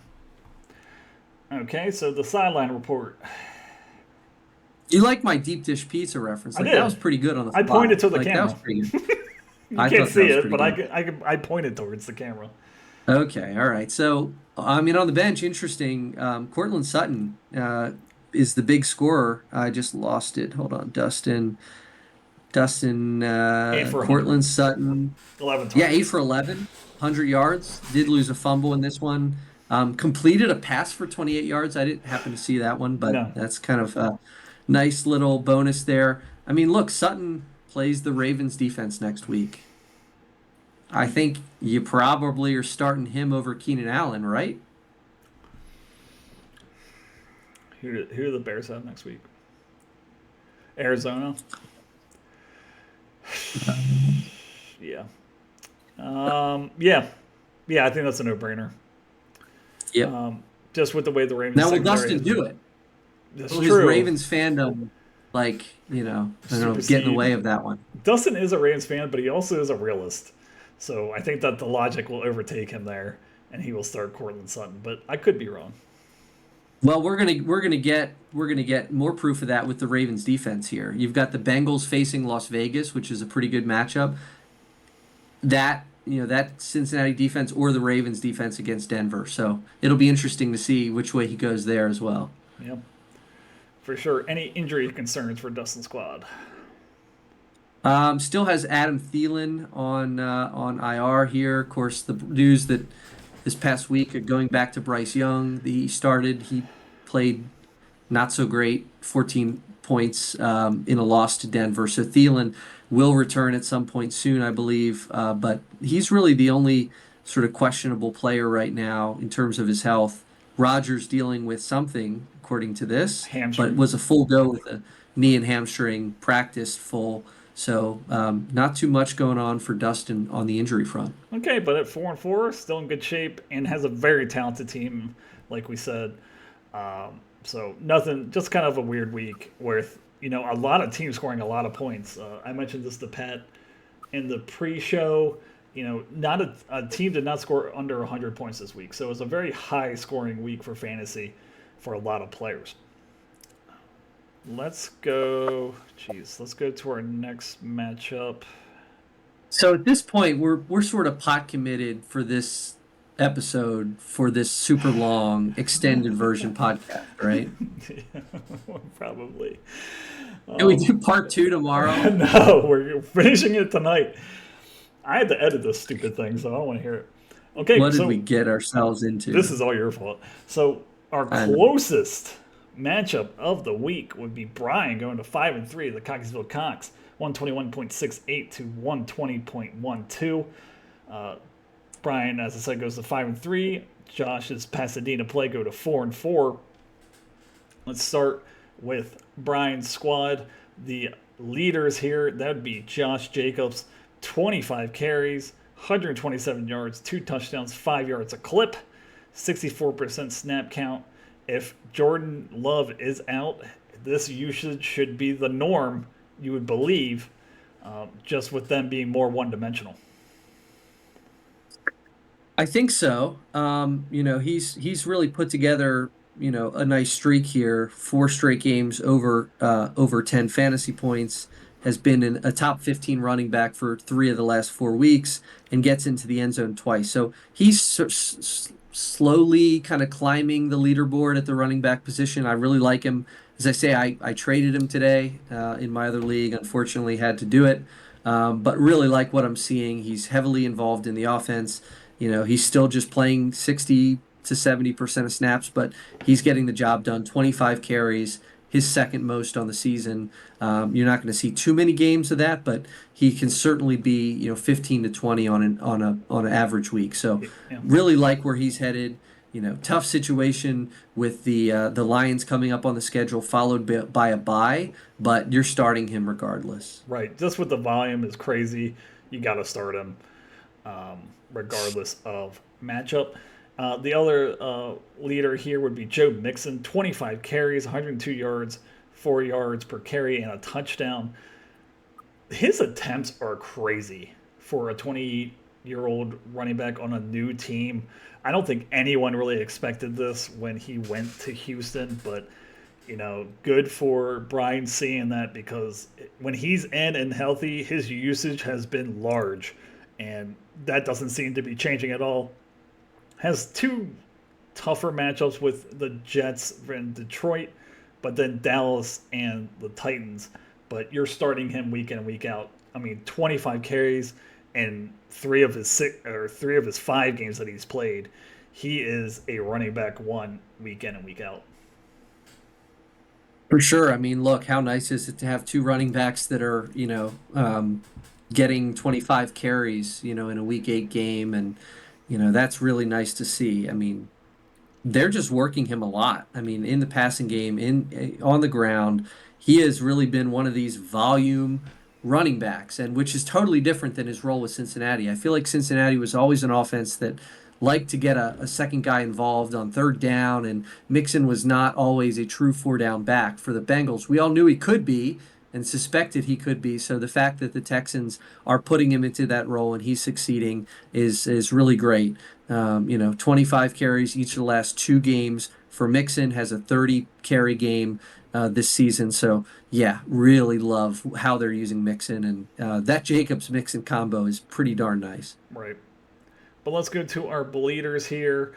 Amari Cooper, we kind of talked about him a little bit with Keon Coleman, but 50% snaps, only 2 targets, 1 catch for 3 yards. Just a real downfall from what looked like a very positive first week with him. Against a tough defense in Seattle, you have a couple Miami, Indianapolis, and KC. I think that there's better days ahead for him. I think that he's just too talented, but just a real dud, and going with the high of what he was in week 7. Yeah, I mean, I'll admit I'm a little bit worried. Like, the Bills score 31 points. Granted, he only played 50% of targets. He's up from 35%. If it's anything like he was with the Browns, he's in the 80s and 90s. So I think might take him another week or two to get up to that 90% mark for this Bills team. But, I don't know. I kind of see some of those matchups looking kind of red. Miami, Indianapolis, and Kansas City, on the orange-red side of good.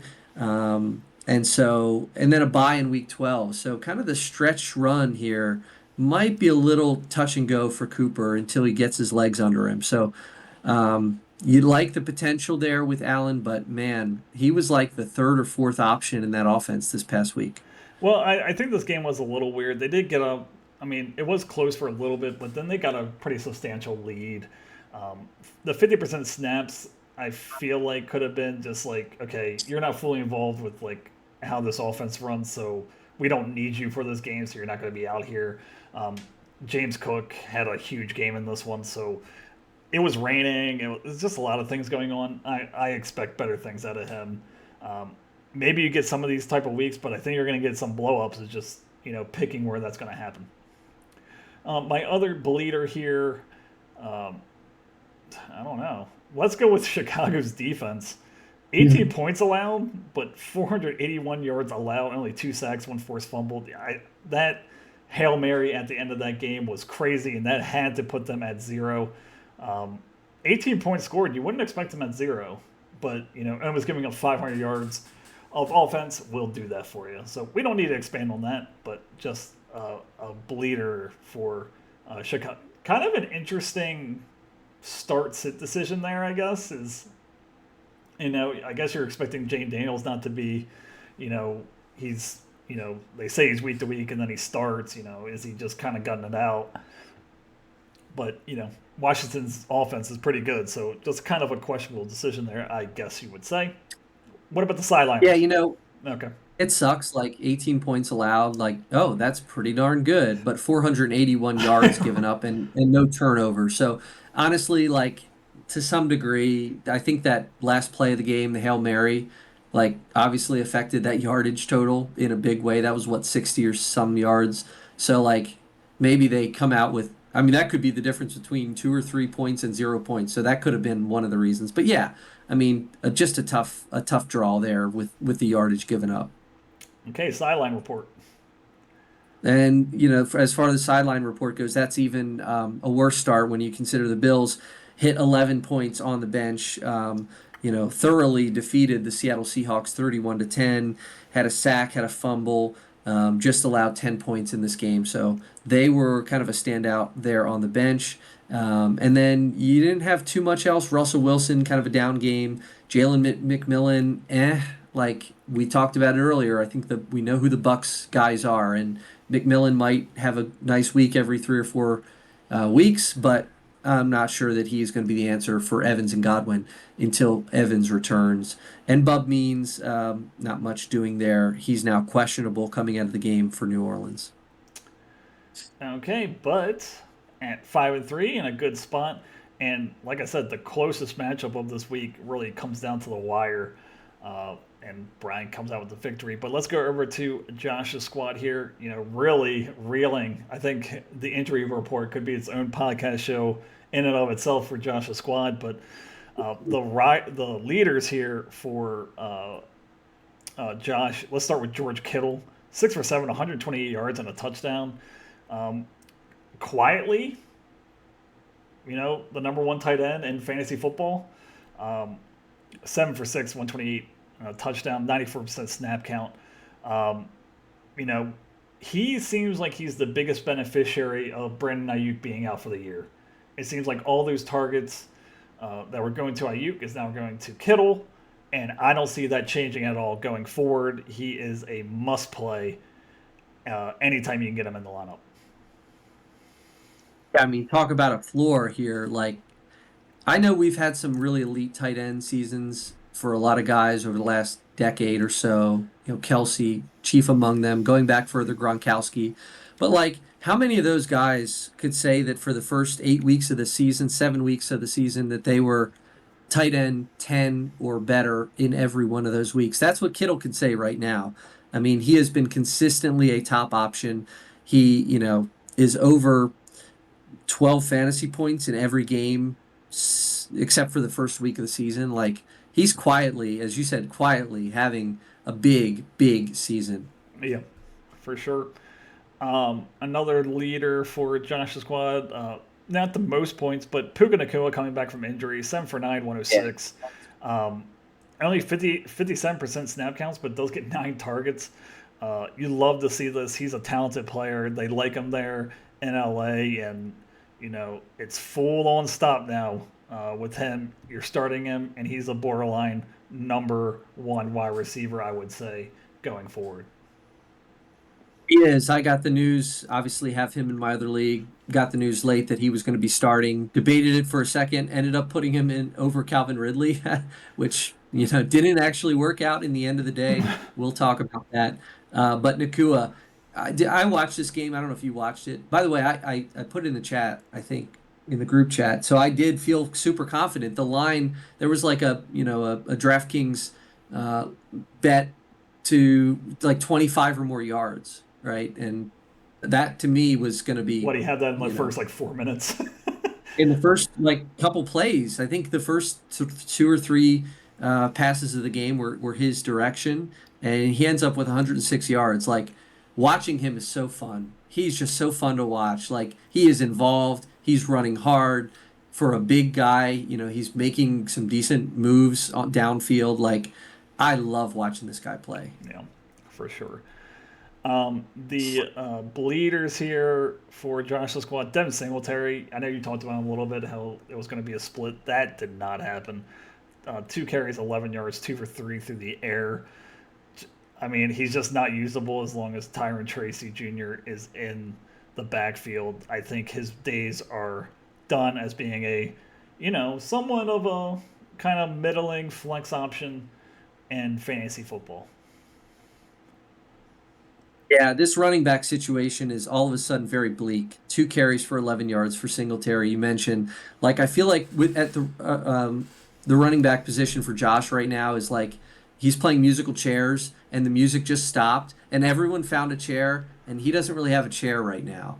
And if he tries to sit down, he's going to fall on his ass, and he's hopefully going to do that against me next week. But no running back to speak of, nobody really on the bench that you can sort of get in. Justice Hill will have the occasional kind of like decent game, but definitely not something that you can trust, especially with another offensive weapon for the Ravens and no other healthy running back on this roster right now, not even in the flex position. So really only one startable running back, and Harris had a great game and is Yeah. over 100 yards in 3 straight.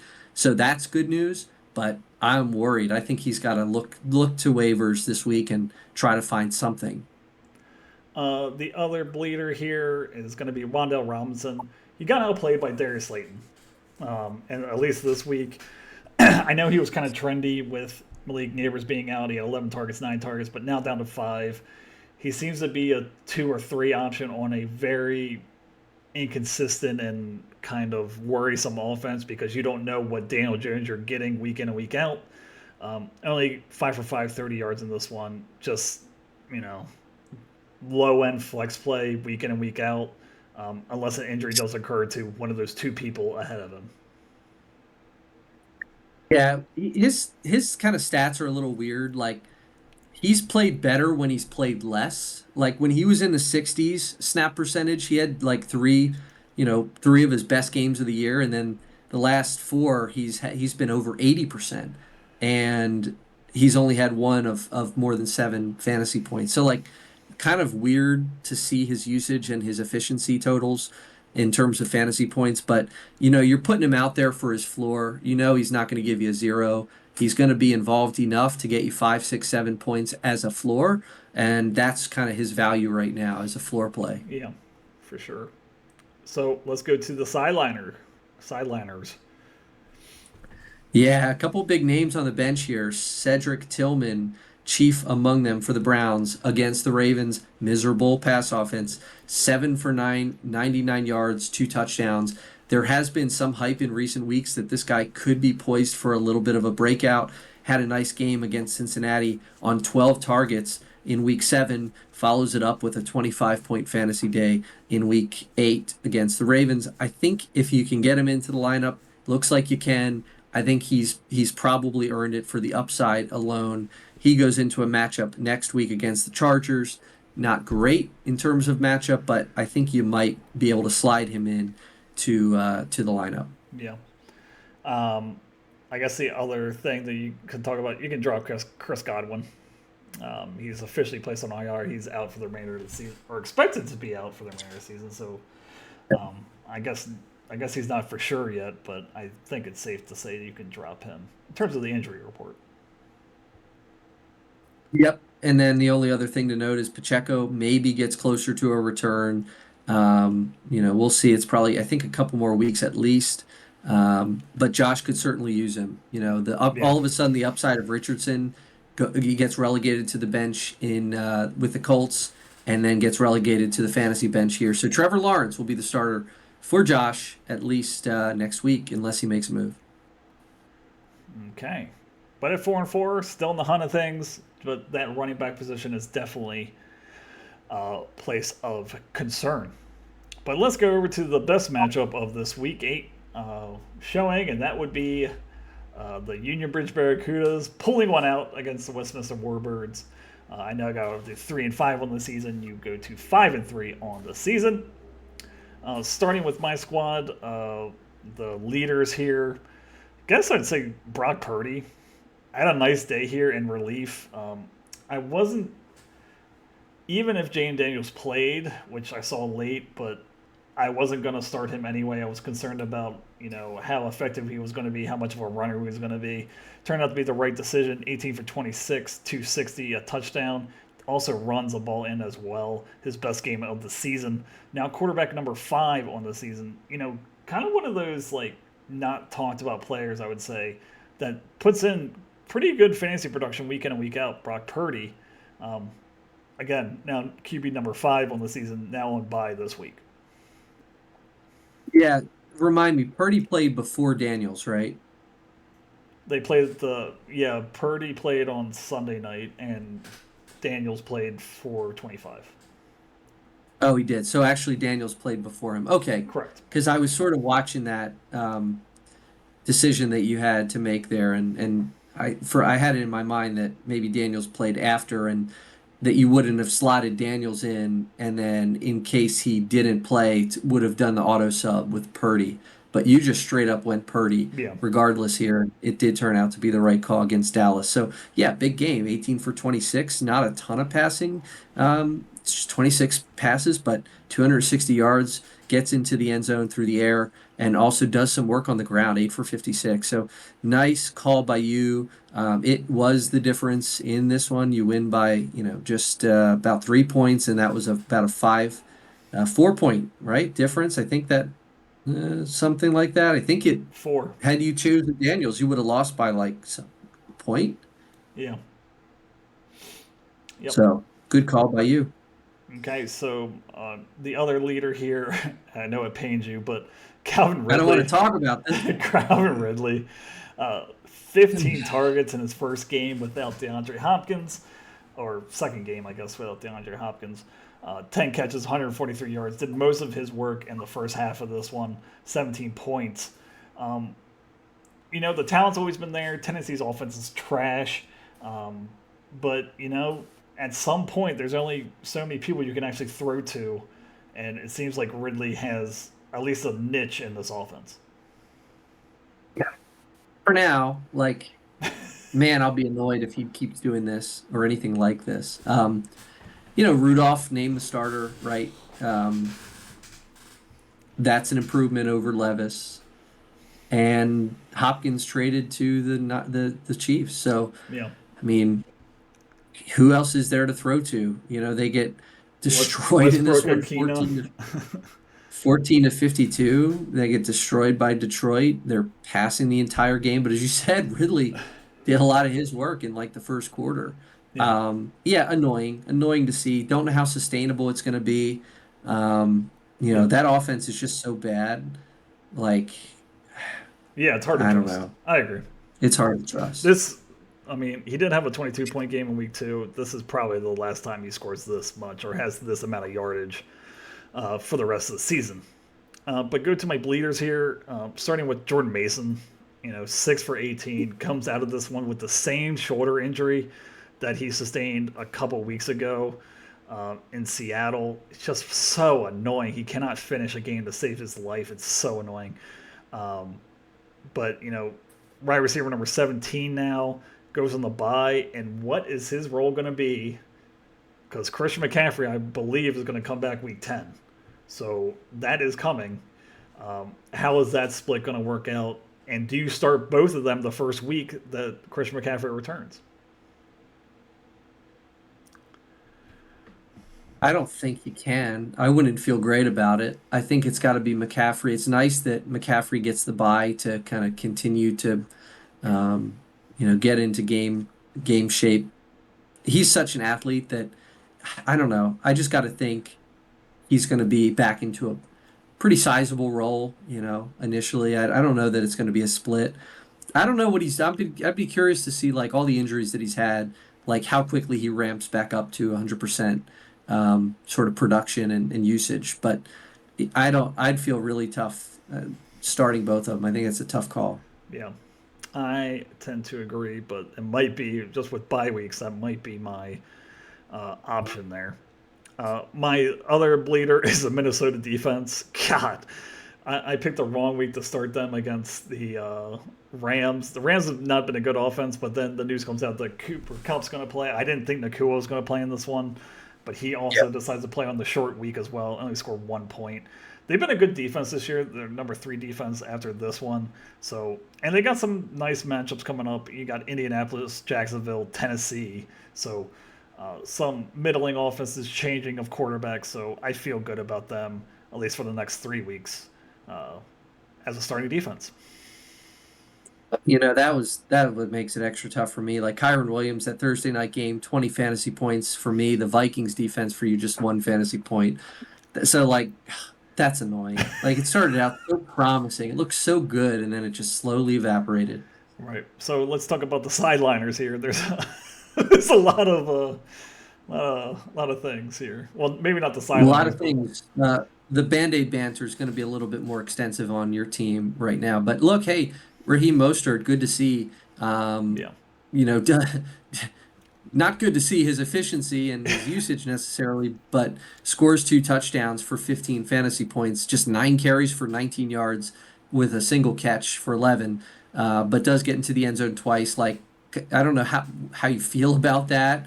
Like, are you confident kind of inserting him into the lineup? You might need to, as you say, because bye weeks, but you're probably trusting him more than, well, I don't know. If yeah, Dowdle, it's a question. yeah. I mean, I kind of view him as they viewed Ezekiel Elliott earlier in the season as like goal line back, like touchdown or bust. I don't think that he's going to have the weeks that he did last year where you see 17 carries for 115 yards, 18 carries for 121. Those days are past. I think he's exclusively a red zone guy, early, maybe some early down back work with Achan getting a rest, but it's Achan's job now. He's the more talented running back. I think that really Mostert is a touchdown or bust kind of player at this point in his career. Yeah, we already talked about Jaden Daniels, 22 fantasy points. He was questionable to play this game, kind of a game time decision, ends up starting. Good to see that he didn't miss time, had 326 yards, a lot of that coming on the Hail Mary, but nice to see there. And then from the injury perspective, Band-Aid banter. Lots of red on this lineup card here. McCaffrey obviously on IR, returning week 10. Deontay Johnson left this No, he game. didn't play. Did he? Oh, didn't play in week 8, right? So didn't even play in this one. Evans did not play. He's dealing with that kind of a hamstring injury issue that got aggravated a week or two ago. Rico Dowdle, a late scratch, got ill before this game. Good on you for catching that and managing to drop Juwan Jennings for Ezekiel Elliott. Yeah, Like kind of a careful eye there. And then Clyde Edwards-Helaire missed this game as well. yeah. He is expected to make a season debut soon, although I do believe. I just don't know what his role is. Like, is he overtaking Hunt? Probably not. So, Probably not. yeah, it was kind of more Drop. just a shot in the dark. So, his days are numbered on my roster. But 3 and 5, you know, it's dire, but I'm not quite out of it yet. I hold on for another week, and now go against Charlie in week 9. But let's go over to your squad. 5 and 3, Westminster Warbirds 117.56. Your leaders here, uh, James Cook. What a game! 17 carries, 111 yards, 2 touchdowns in the rain in Seattle. Has a really good game. The Ray Davis, hype was a little overdrawn here. I know there was some speculation that of how well Ray Davis did when James Cook was out, but it's James Cook's job. They seem to trust him there, and has a really nice day here against, I would say a mid-tier defense. Yeah, kind of a banged up defense against our old friend Mike McDonald. But yeah, dominant in this one, 111 yards, 2 touchdowns. Anytime, he's getting over 100 yards and being involved in the passing game with three catches in this one, scores twice for the second time this year, has touchdowns in every game but two. Like he has been a solid fantasy starter for me as a kind of mid to late third round pick. He's definitely been valued, carrying a higher value than that as the seventh ranked running back in the league right now. 26 points, definitely a nice thing. Do have the handcuff there. He had a couple weeks where he was kind of dealing with a lingering thing, so holding Ray Davis on the bench for right now Yeah. in case something happens. But Cook has definitely been very, very good in this Bills offense. Yep, I completely agree there. The other leader here, Kyron Williams, who talked about on Thursday night, even with Cup coming back, even with Nakua coming back, he still has a dominant role in this offense. 23 carries, 97 yards, does catch a touchdown in this one. Just really the complete, the prototypical three down running back, can catch the ball, runs the ball, just now on a very potent offense as well. So you like to see that. You like to see that even with Cooper Kupp and Nakua coming back. Probably one of the most underrated running backs in fantasy football. Just name recognition. You got the Derrick Henrys, Saquon Barkley's. He belongs in that conversation. Now the number 4 ranked running back in fantasy football. Yeah, he's a real player, and I love watching him give interviews. He's a humble guy. He's confident, and he's just he's. I think he's a leader on this team. I think he, hasn't been in the league for, too much time. I don't think. What is he, Two like a years. fourth year guy? Two. Three, Two. two, just two. He was a rookie last year. Yep. No, No. So this is his third year. third year. Yeah, like I just think he's a real mature player. Obviously getting the workload. The guy I really want to talk about, because Kyron, we know he's capable of this. He's proven it. The thing I see is Khalil Shakir here, 9 for 10, 107 Hijacking yards. my segment. I, I am, because like The show hasn't gone I on long would believe enough. that when they traded for Amari Cooper, I had just traded for Khalil Shakir. I had just given up Chase Brown, and I was kind of like, oh, Shakir, I might be dropping him in a week or two. 9 for 10, like his efficiency.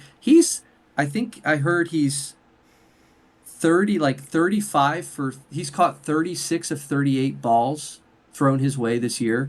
Like he has his efficiency is like legendary, and he continues that 9 for 10 this week. I just like his role in the offense. I hope that he's going to be consistently usable for fantasy, even with the new acquisition there for the Bills in Cooper.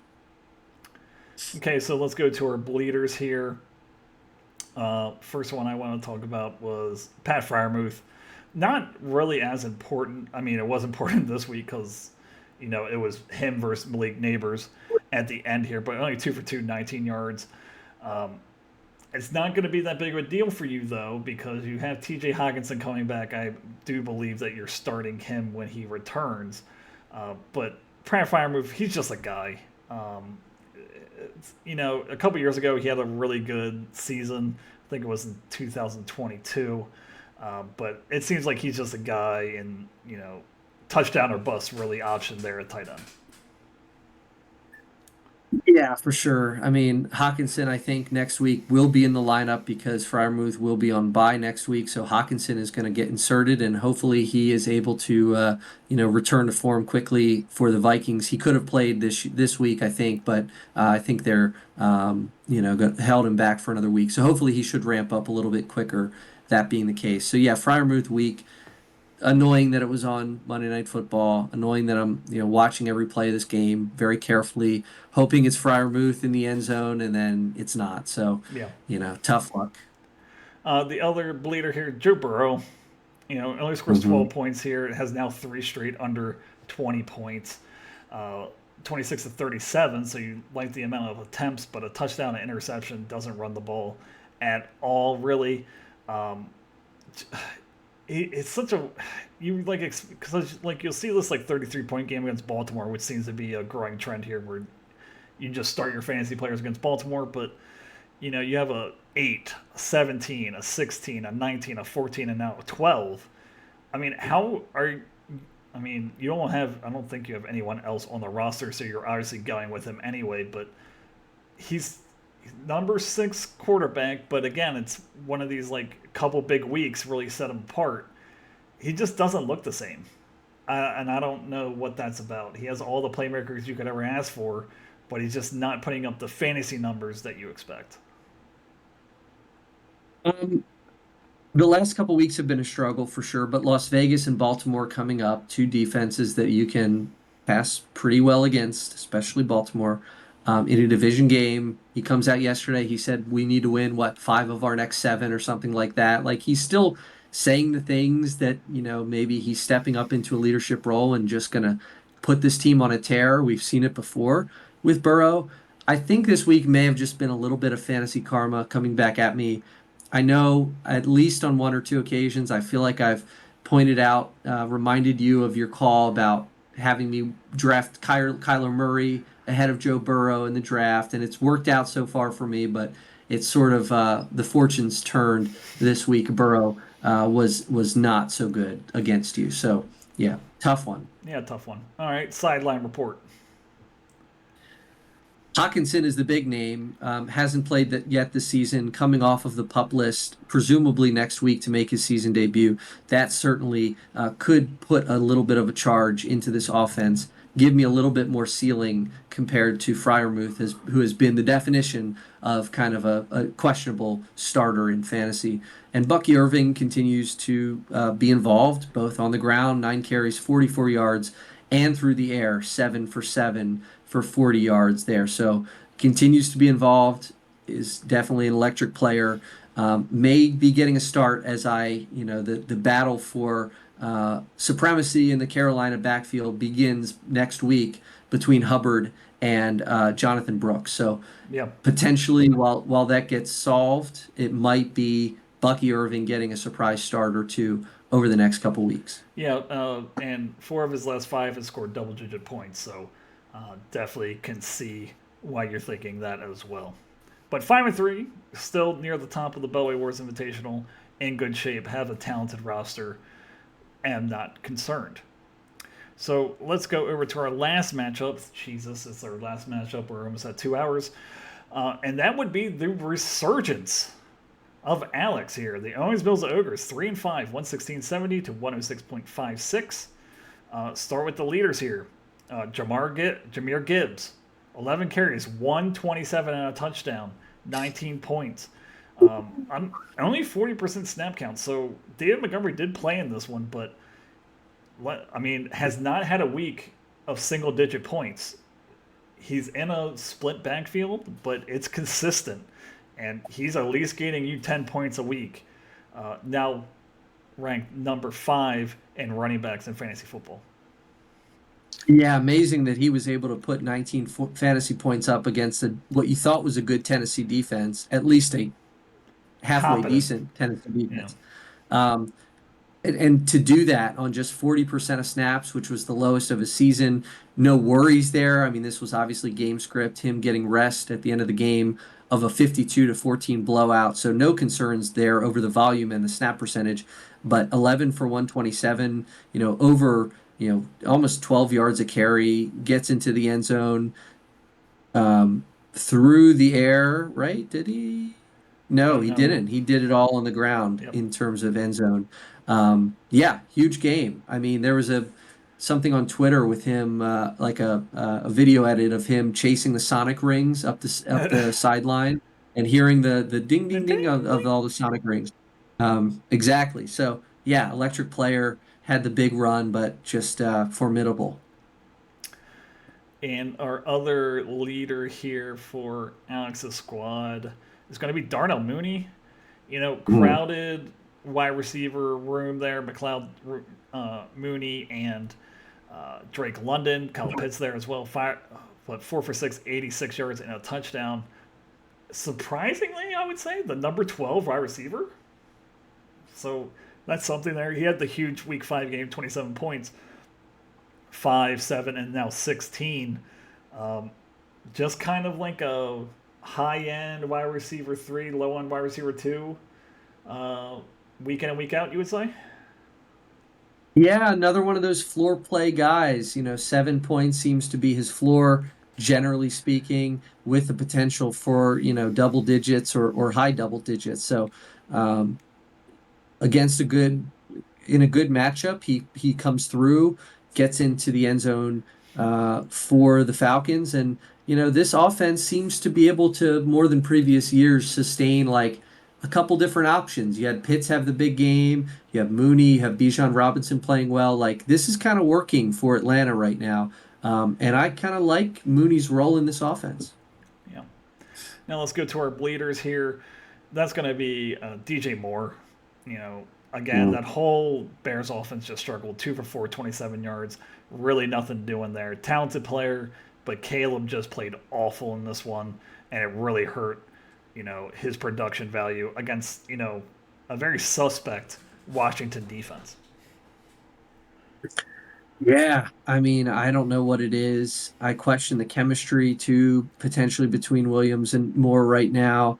He's gone from 8, 10, and 10 targets in his first 3 games down to 6 and 5, and now down to 4, his lowest of the season against the Commanders in this one. Wide receiver 69 this week, 70 last week, or I'm sorry, week 6, by in between. Like, just not looking good right now, and totally dependent on Caleb Williams. That offense, aside from DeAndre Swift, like it's feast or famine, and it's all based on Caleb Williams and how well he plays. There's too many guys there that have the potential to make plays, and unless Caleb is on, it's going to be kind of tough to start any of these wide receivers. Right, for sure. The other bleeder here, I would say CJ Stroud. Uh, 25 of 37, 285, a touchdown. Uh, I guess had a carry for -10 and a fumble lost. I mean, talented player. We're all going to say that, but now he's throwing to Tank Dell, Robert Woods, and Xavier Hutchinson. Those are his top 3 wide receivers, with Dalton Schultz there as well. This seems like an offense that, because of the injuries at the top, at least for the next couple of weeks, they're going to be run based, and that's really going to limit the ceiling that CJ Stroud is going to have at least in the next 2 or 3 weeks. Yeah. It's really tough with the injuries that they have right now.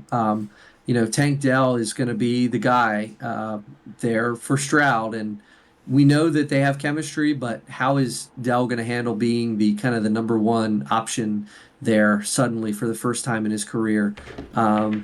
Really tough. I mean, that offense, they're going to be put to the test with the injuries that they've suffered here. They come out with a close win against a divisional opponent in Indianapolis, but certainly, questionable on the pass catchers right now, and that's definitely going to impact Stroud in some way. But yeah, let's go to the sideline report here. Yeah, on the sidelines, Zay Flowers is sort of the big one, 7 for 12, 115. Still maybe some question marks. Is great game, but is trading for Deontay Johnson, is that a move that's maybe because Flowers might have a little bit of what could be considered a nagging injury coming out of last week's game? Um, I don't know. It's an odd move for the Ravens to make, with an offense full of pass catchers. It seems by all accounts they got a good deal for that, but it certainly could impact Zay Flowers in some way. Yeah, it's just Zay Flowers seems like one of those guys where it's like he's like Tyreek light.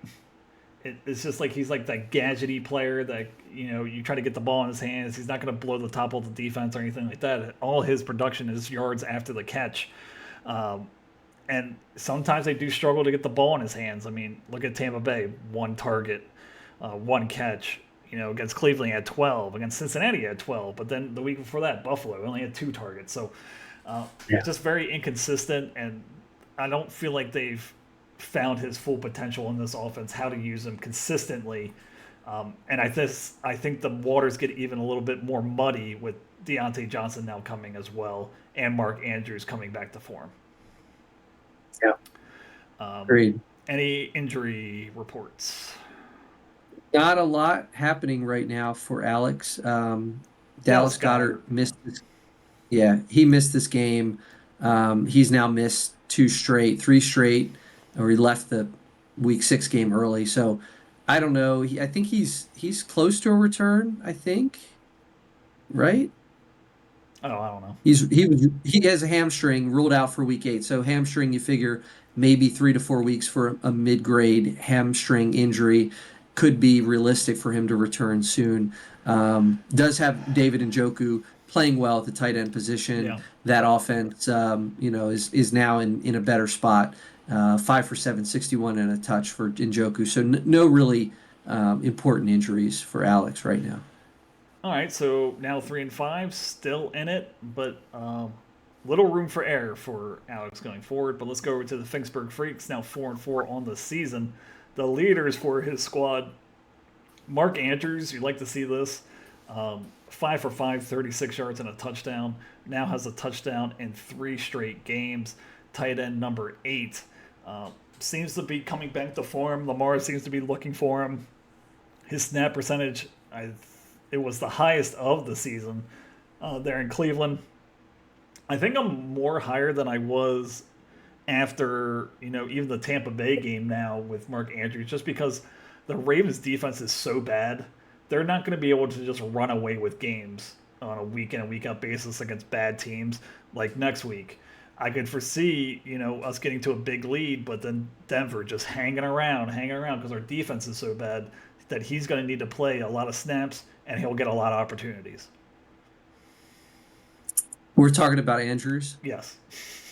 Yeah, I mean, sorry, I thought we were. I was looking at his statistics here. I said earlier, like I kind of used it against Laporta that he had his first game of 6 targets, and looking at Andrews, he doesn't have a game of 6 targets yet. He's 4 or 5 in each of the last 4 games. Obviously turning them into touchdowns, but he's like super touchdown dependent at this point with Yeah. his volume being so low. Um, doesn't have more than 66 yards on the season. Did that, got into the 60s just once. Like he's the definition of a touchdown dependent player right now. And I just fear that there's some negative touchdown regression coming, after 3 straight games with getting into the end zone. He's kind of like, he's not because he's only 29, but he's like Antonio Gates at the end of his career. Really just put him in the red zone and he just catches touchdowns. Kinda, yep. The other one I want to talk about, it wasn't the highest scoring, but it's just interesting. Brian Thompson, or Brian Thomas, 4 targets, 360 and a touchdown, has a nice day of 13 points. But now with Christian Kirk being out, that's, targets galore should be coming his way now. And I really think that he's a riser in terms of wide receivers, even though he's wide receiver 5 on the season. Yeah, to the moon, as the kids say, or something like that. He's like quietly, not so quietly, top 5 wide receiver, number 5 in the I say league right quietly. now. For a rookie, like this was a guy that we mentioned in the draft recap show as like Tom taking these young wide receivers with the potential to blow up, as a rookie. 51% of the snaps in this game, but still reliable. Like he's proving that he's got, a pretty healthy floor and a pretty high ceiling. So you mentioned it, Kirk out for the season. He's going to be the number one option in an offense that is not very good. They'll be behind in a lot of games. They have been behind in quite a few games. I love his situation, and man, might be like the steal of the draft. Really, really might be. Um, a lot to talk about in terms of the bleeders here. First one I want to talk about is Datavian Wicks.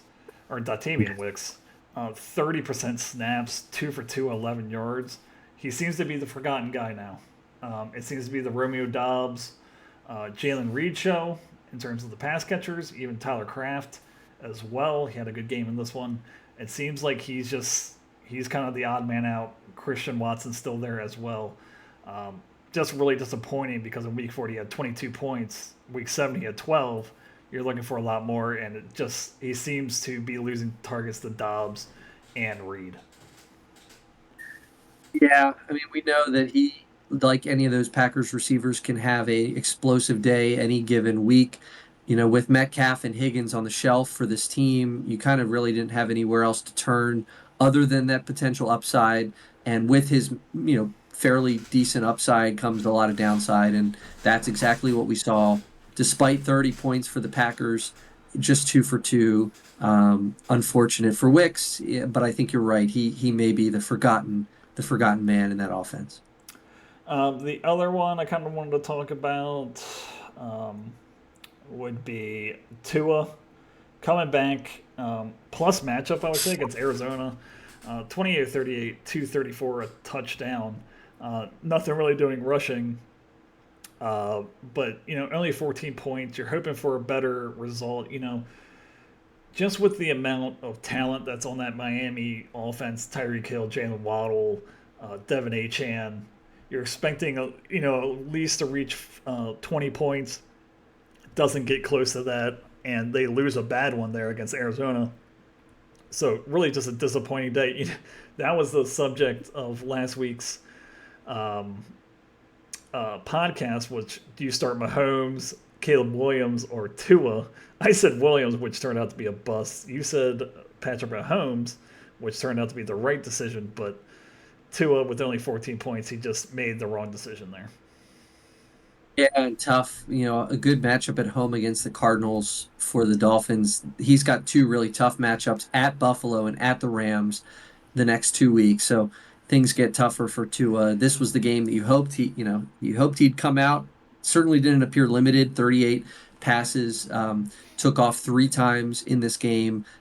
But just didn't find much there in terms of end zone opportunities. Just one touchdown in this one. So yeah, kind of a rough start back for Tua, and it definitely played a role in costing Tom this win. But yeah, let's go to the sideline report here.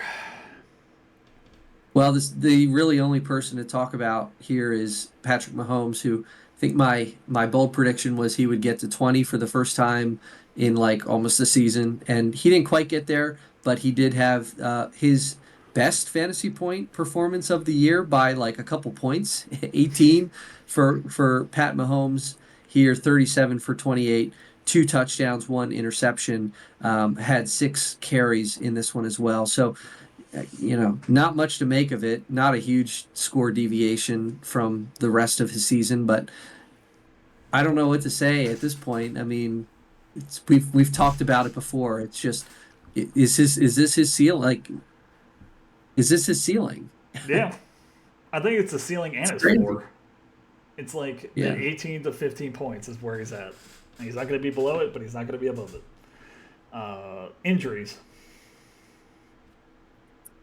A couple big ones. I mean, we knew Higgins was not going to play in this one. Metcalf, there was maybe some hope that he would play. He did not. There was some hope that Travis Etienne would play, and he did not. So, in terms of injuries, definitely three of the more important injuries throughout the league right now, and they all are sort of affecting Tom at the same point of the season. These are picks number let's see, second round pick, fourth round pick, and sixth round pick. So, 3 of your top 6 guys missed this game.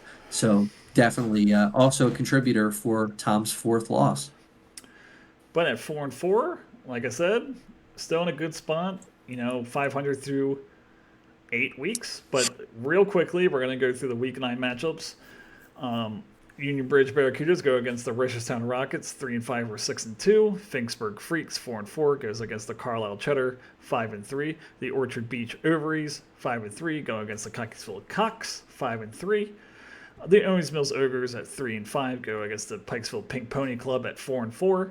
Westminster Wonder Boys 3-5 go against the Columbia Clown College 1-7, and the Westminster Warbirds at 5-3 go against the Pasadena Plague 4-4.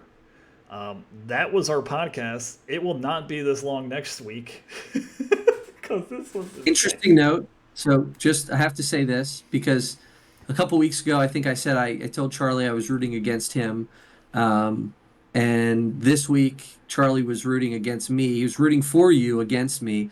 Next week, I'm going to be rooting for you, Adam, against Charlie. So this kind of battle for the number one position here between Charlie and I, with Jake mixed in. You're playing a role in kind of animosity between owners here. So thank you for that. Yep, no problem. But we will see you again in week 9. We're gonna cut up some fat that was in this podcast. But if you linked it, let us know, and we will see you all next week. Bye, everybody. See ya. Thank you for listening and your support. If you enjoyed the show, please make sure to like and subscribe on YouTube and Spotify.